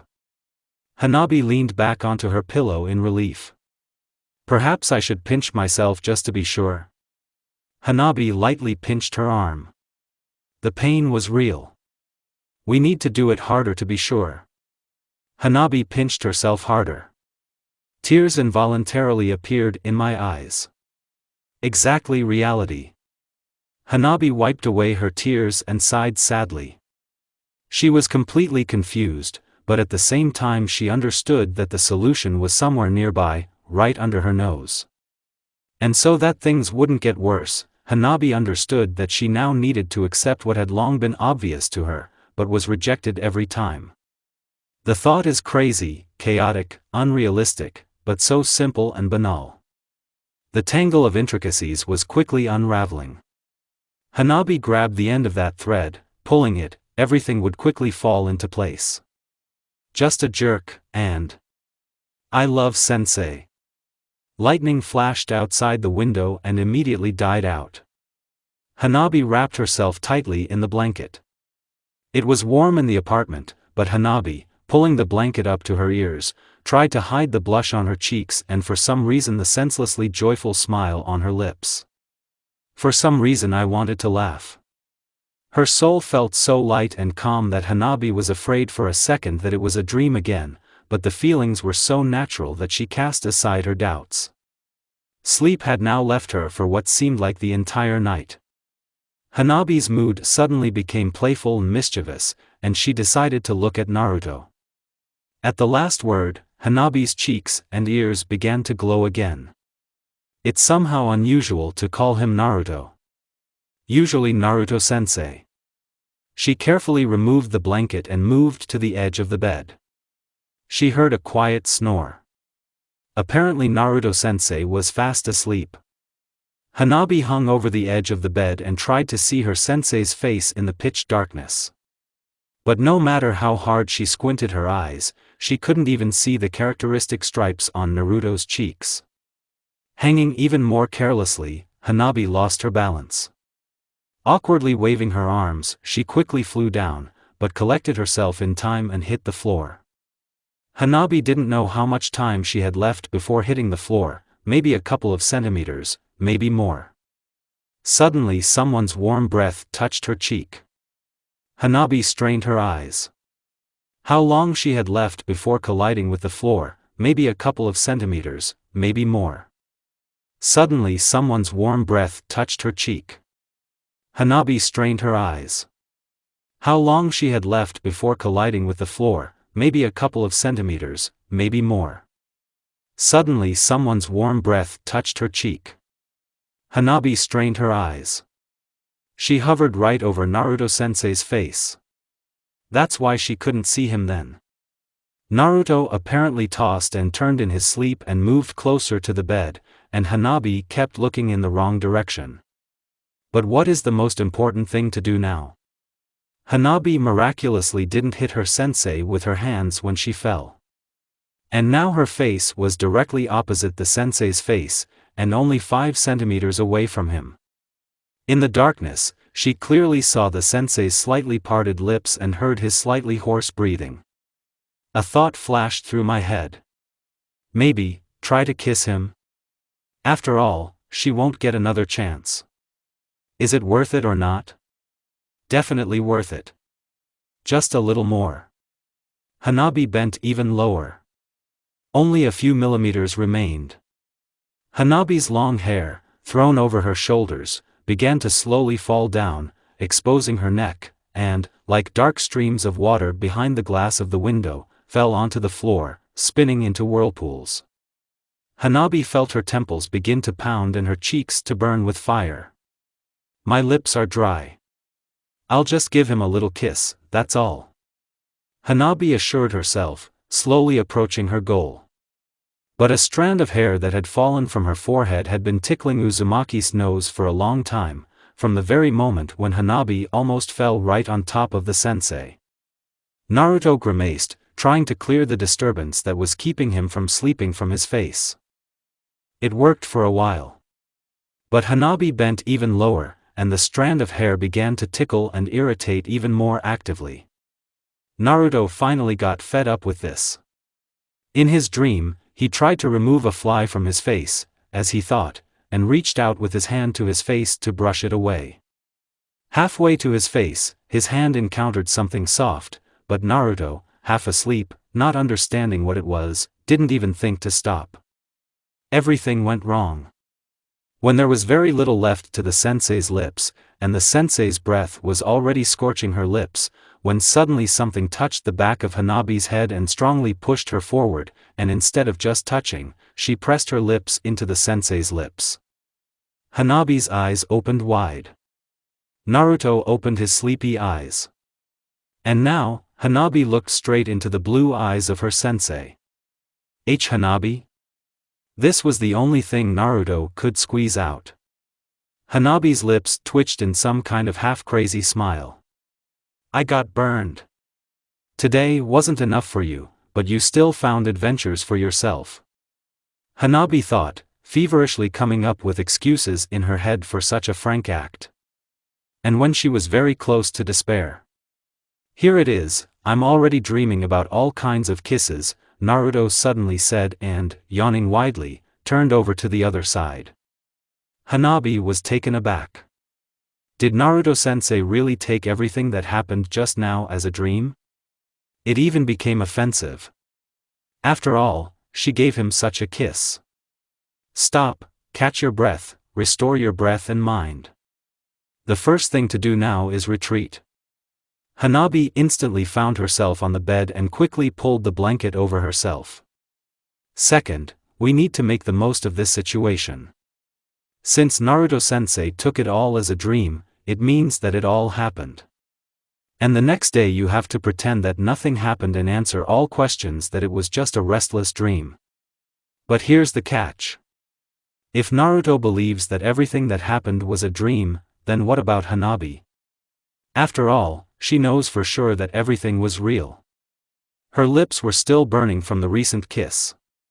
For all these thoughts, Hanabi did not feel how sleep was slowly overtaking her, and when she was probably thinking about what had happened for the 20th time, he finally overpowered her. Hanabi fell asleep. And at this time. And how will I behave next to her tomorrow? Hanabi, Fool, what have you done? Naruto thought, feeling his ears and cheeks burn shamefully, and the kiss was still clearly felt on his lips. The whole next day, from the very morning, Hanabi tried to pretend that nothing had happened, but still tension and awkwardness made themselves felt. There was simply nothing to do. It was still raining outside, so Hayashi, when he sent the frog back to Naruto, ordered it to stay with him until the weather subsided. There was also something written in the letter, addressed to Naruto personally. After he read this, his ears suddenly turned red, and he shouted, "I will never do such a thing to your daughter in my life." Threw the poor toad out the window. Hanabi could only watch the poor postman's flight and vaguely guess the contents of the personal letter. There were noodles for breakfast. Instant brewing. Hanabi tasted this personal dish of her sensei, which he eats every day. To be honest, she didn't really like it. But looking at how the sensei with a joyful look devoured his portion, Hanabi, sighing sadly, began to eat her breakfast. Nevertheless, hunger began to make itself known. After breakfast, Hanabi tried to somehow occupy herself with reading scrolls, of which there were plenty in the sensei's house, but everything was not the same. What was described there was so complicated that no matter how hard Hanabi tried, she did not understand anything. Abandoning this useless idea, she began to walk aimlessly around the sensei's apartment. There was complete silence because both Naruto and Hanabi were afraid to talk to each other, feeling awkward. In addition, there were very few common topics for conversation. Walking near the closet, Hanabi suddenly noticed a box on the closet, covered with a dense layer of dust. "What is this?" she asked the sensei. He, without looking up from reading the scroll, said briefly, "Shogi. Shikamaru gave it to me when I received the jounin. Can I take it?" Hanabi asked and, without waiting for an answer, ran into the kitchen to get a stool. "Well, if you want, then take it," Naruto said, watching as Hanabi, without even waiting for the sensei's permission, pulled the box from the cabinet. "Shall we play?" she said and placed the board in front of the sensei. "Come on, there's nothing to do anyway," Naruto answered and put aside the scroll he was reading. We cleaned the board from dust, placed the pieces, and began to play. Naruto briefly explained the rules and gave Hanabi the right to make the first move. Naruto believed that after several games of playing with Shikamaru, a genius of strategy, he had become a little more experienced and would never lose to a player who had never played before. But, alas, Hanabi proved the opposite. "Checkmate, Naruto-sensei," Hanabi said, moving the rook figure towards King Naruto. "It can't be that way." Naruto groaned and grabbed his head doomedly. He was already losing the 6th game in a row, and with each game Hanabi delved deeper into the meaning of the game, and each checkmate for Naruto became more cunning and sophisticated. "I give up," Naruto said in a defeated voice after the 20th checkmate and raised his hands up as a sign of his surrender. Hanabi smiled triumphantly. "Sensei, I hope you understood that when Shikamaru-san gave you this shogi, he was hinting that you need to develop logic and strategic thinking?" Began to make fun of Sensei Hanabi. Sensei made an offended face. Hanabi laughed. "Well, okay, you're sulking, Naruto-sensei. Losing in shogi from a 15-year-old girl is not so shameful, for a 20-year-old jounin," Hanabi said and laughed. "Ah. One more game. This time I will definitely win you." Naruto began to arrange the pieces. "Okay, but don't be offended later, Naruto-sensei." Hanabi was only egging on the sensei. "Let's play." Naruto shouted and made the first move. In the end, Naruto still lost. Hanabi was triumphant, and Naruto's self-esteem slowly crept down. But the game did its job. It was already 8 o'clock in the evening. Naruto looked outside. The rain had stopped, but the sky was still overcast. "This is our chance. Hanabi, get dressed and go out." Naruto decided to take advantage of the favorable weather for a sortie. He can't stand another crazy night like this. Why yes. Naruto-sensei. Hanabi grabbed her dried clothes and rushed to the bathroom to change. When everything was ready, Naruto and his student rushed towards Hugo's residence. In order not to waste precious time, they ran straight through the puddles, channeling chakra into their legs. And in the land of rain it's like this every day, Naruto thought, running through a puddle that resembled a miniature lake. Finally, the main gate of Hugo's estate loomed ahead. The guards at the entrance greeted Naruto and Hanabi, and also reported that everyone was home. The student and teacher stood near the gate, and both, feeling embarrassed, could not speak. Naruto was the first to break the silence. "Tomorrow we'll meet at the residence at 9 o'clock, he said. "Well, that's if the weather is normal." "Well, see you tomorrow." Naruto quickly said goodbye. "See you tomorrow, Naruto-sensei," Hanabi replied. Naruto walked towards the house and Hanabi walked inside the estate. Now came the hardest part, sneaking into your room unnoticed. Although the father standing on the threshold is unlikely to allow this. Interrogation cannot be avoided, Hanabi thought sadly. But this could be endured, because tomorrow normal training would finally begin. So half an hour of brainwashing could be endured. At exactly the appointed time, Hanabi was at the residence. Naruto, who was yawning from lack of sleep, was already waiting for her there. The weather was glorious, the clouds had completely cleared, and the sun began to burn mercilessly again. Puddles glistened everywhere in the streets, and streams flowed in roadside ditches. Since the morning, life was in full swing on the streets. People crawled out of their shelters and were now eliminating the consequences of the storm. Numerous shops and restaurants have reopened. Life was in full swing in Konoha again. Still, the storm wasn't so bad, if only because this princess was sitting in her hotel, Hanabi thought. Now in the Hokage's office there were not only Naruto and Hanabi, but also Mikohime, who was again hanging on Uzumaki's neck. "Naruto-kun, I was so scared, so lonely, why didn't you come to visit me?" the princess chirped. Naruto smiled politely. Hanabi barely gritted her teeth.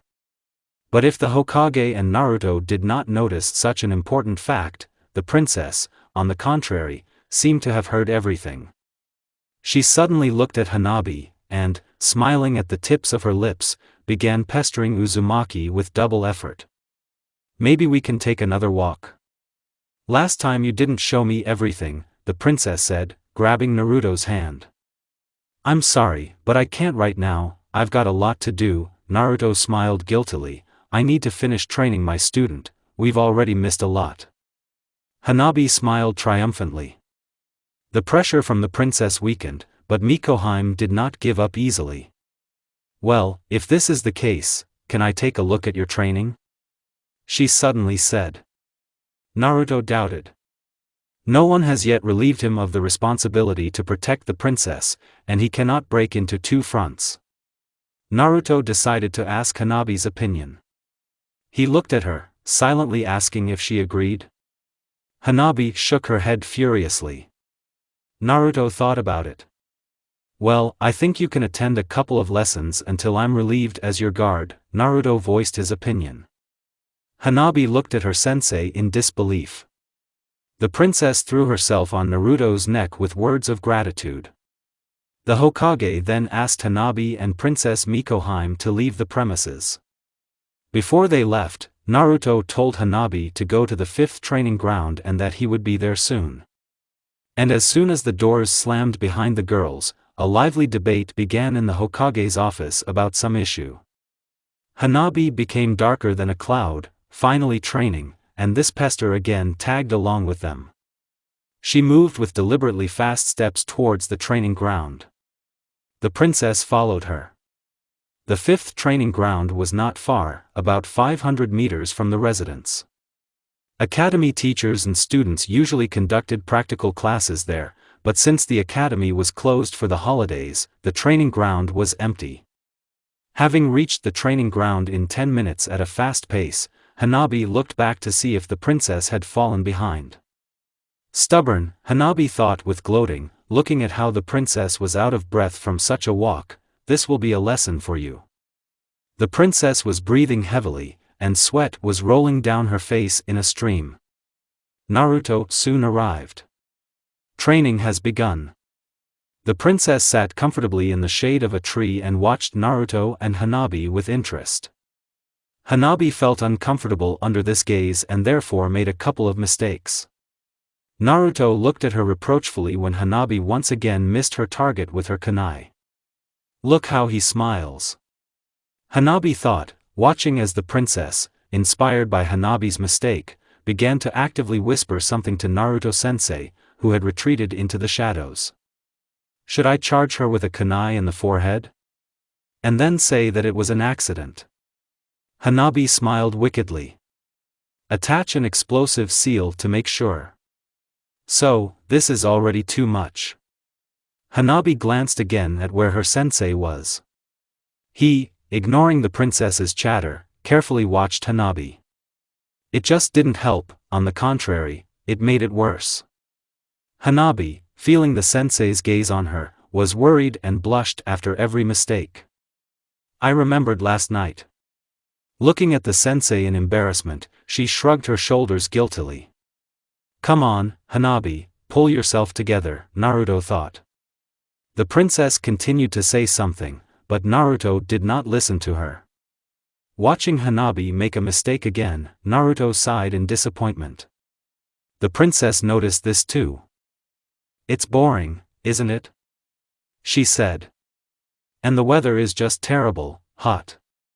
Maybe we can go somewhere to freshen up? The princess said her last words in an intimate whisper. Let her practice for now. She pointed to Hanabi, who was diligently practicing the technique with shurikens. Naruto thought for a moment, but then replied. Yes, of course, let's go. Hanabi, practice alone for now, Naruto said and left the training ground. The princess immediately jumped up and, grabbing Naruto by the hand, trotted next to him. Hanabi looked at the departing sensei and princess in surprise. Did they just leave? Hanabi was perplexed, meanwhile feeling how she was again boiling with anger, how doubt and pain were being sown in her soul again. Before Hanabi could become sufficiently upset and angry with her sensei, a scuffle was heard at the top of the tree, the crunching of branches, and Naruto jumped to the ground. Shaking off the leaves, he looked to where he and the princess had gone, and then turned his gaze to Hanabi. Well, why are we standing? He said and smiled. Clone? When? Hanabi asked. From the very beginning of training. I knew this would be something like this. She would never go out with a clone, Naruto replied. Deception? Hanabi smiled. The princess will be furious. It's time to introduce you to someone. Remember, by all means, don't be afraid of him, he doesn't like it. Naruto moved away from Hanabi, unbuttoned his jounin vest and lifted the hem of his t-shirt, exposing his stomach. Hanabi and Naruto froze in anticipation. Oh my god. Ennu. Hanabi writhed in feigned horror. Well, sensei, I understand that you have well-pumped abs, said Hanabi, looking at the abs, but why should I be afraid of them? No, that's not it. Naruto blushed, he's always capricious. Naruto began tapping, stroking his stomach and calling out to someone. The teacher has lost his mind. He is calling the ramen god. Hanabi thought, watching as sensei moved from exhortations and requests to his stomach to threats.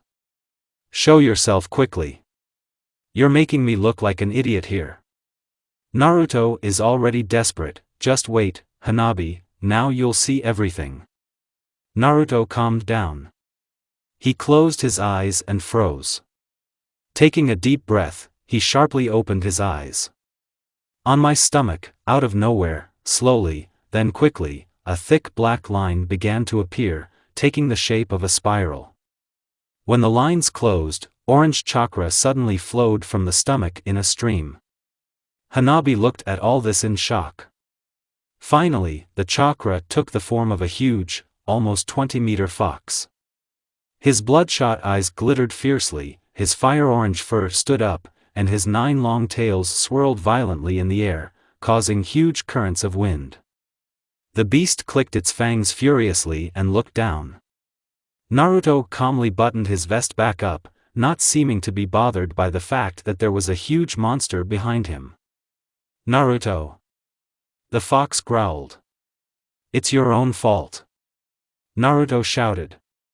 "They didn't want it for good, but they didn't want it for bad. And take a smaller form already, otherwise you're scaring people and have already done a lot of things." The fox looked back.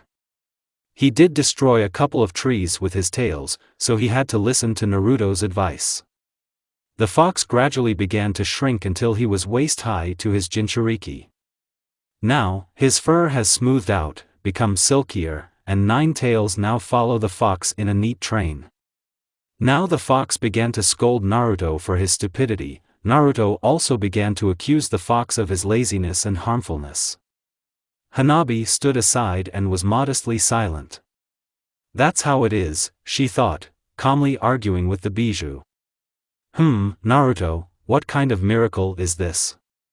The fox finally noticed Hanabi. "She is my student," Naruto said proudly. The fox laughed. His laughter made Hanabi feel uneasy. "What's so funny?" Naruto pouted. "You have a student? You can't look after yourself." The fox continued to laugh. "What is your student's name?" "Judging by the eyes, from the Hyuga clan?" "Yes, Hanabi. Say hello, this is Kurama." "Kurama is Hanabi," Naruto pointed first to the fox. Hanabi bowed politely. Kurama just nodded his head. Naruto glared at the fox. He sighed and bowed. Naruto smiled joyfully and clapped his hands. "Well, now that everyone is ready, let's start training," he said, but then a cloaked figure appeared behind him, like a shadow. "Naruto-san, Hokage-sama is calling you," the Anbu said and disappeared again. "What's wrong with the princess?" Hanabi asked worriedly. "No, the clone would have reported to me if something had gone wrong," Naruto answered, listening. "Okay, I'll go to the Hokage and find out, while you train. Kurama, you are the eldest." Naruto gave final instructions to Hanabi and hurried towards the residence. The fox watched as Naruto quickly moved out of sight, and then, turning to Hanabi, said, "And I know everything." Hanabi was taken aback. "Knows what? Really? But how is this possible? Is it even possible?" Hanabi heard that the Jinchuriki and his tailed beast are related, but to that extent? "You know what?" Hanabi looked away. The fox looked stubbornly at Hanabi. Under his gaze, Hanabi felt herself starting to get a little lost. "I'm connected to Naruto and I see through his eyes, and you want to know what I saw the night before last?" The fox's voice rumbled quietly, and his gaze, calm and cold, continued to drill into her. Hanabi felt how her consciousness was slowly becoming foggy, everything around her was beginning to float, and the fox's speech was drawn out madly. What she tried to forget immediately surfaced from her memory, down to the smallest details. And nothing happened. Hanabi's voice trembled. The fox's mouth broke into a predatory smile. "Kissing people in their dreams is both romantic and bad," Kurama smiled insidiously. "Don't say anything to sensei." "Why on earth is this?" The fox chuckled. "I'm his bijou, and we shouldn't have secrets from each other." "But please," Hanabi begged. She definitely won't survive such shame. But everything just got better. "Well, if that's what you ask," the fox drawled, clearly enjoying the fact that someone is now in his power, "but only on one condition. If you agree, I won't tell him anything." Hanabi thought about it. Follow the lead of the fox or definitely a deal with the fox. Although you can expect anything from him. So, my condition, girl, do you want power? The fox's voice was saturated with anger and radiated fear. Fear of him, the nine-tailed fox demon. What? Hanabi didn't drive in. Yes, I was joking, don't worry, the fox laughed. My joke is that I drove your sensei into hysterics with it. Oh, how he was furious. How come the sensei hasn't gone crazy at all? Hanabi marveled at the restraint of her teacher, who had endured such jokes for 16 years. Okay, the point is, the fox stopped laughing and became serious again. Naruto-kun doesn't feel sorry for himself, which greatly upsets me. To Hanabi's surprised look, the fox replied, don't be so surprised. After all, we are connected with him. If it's bad for him, it's bad for me too. And your task, girl, will be. This is where the story ends.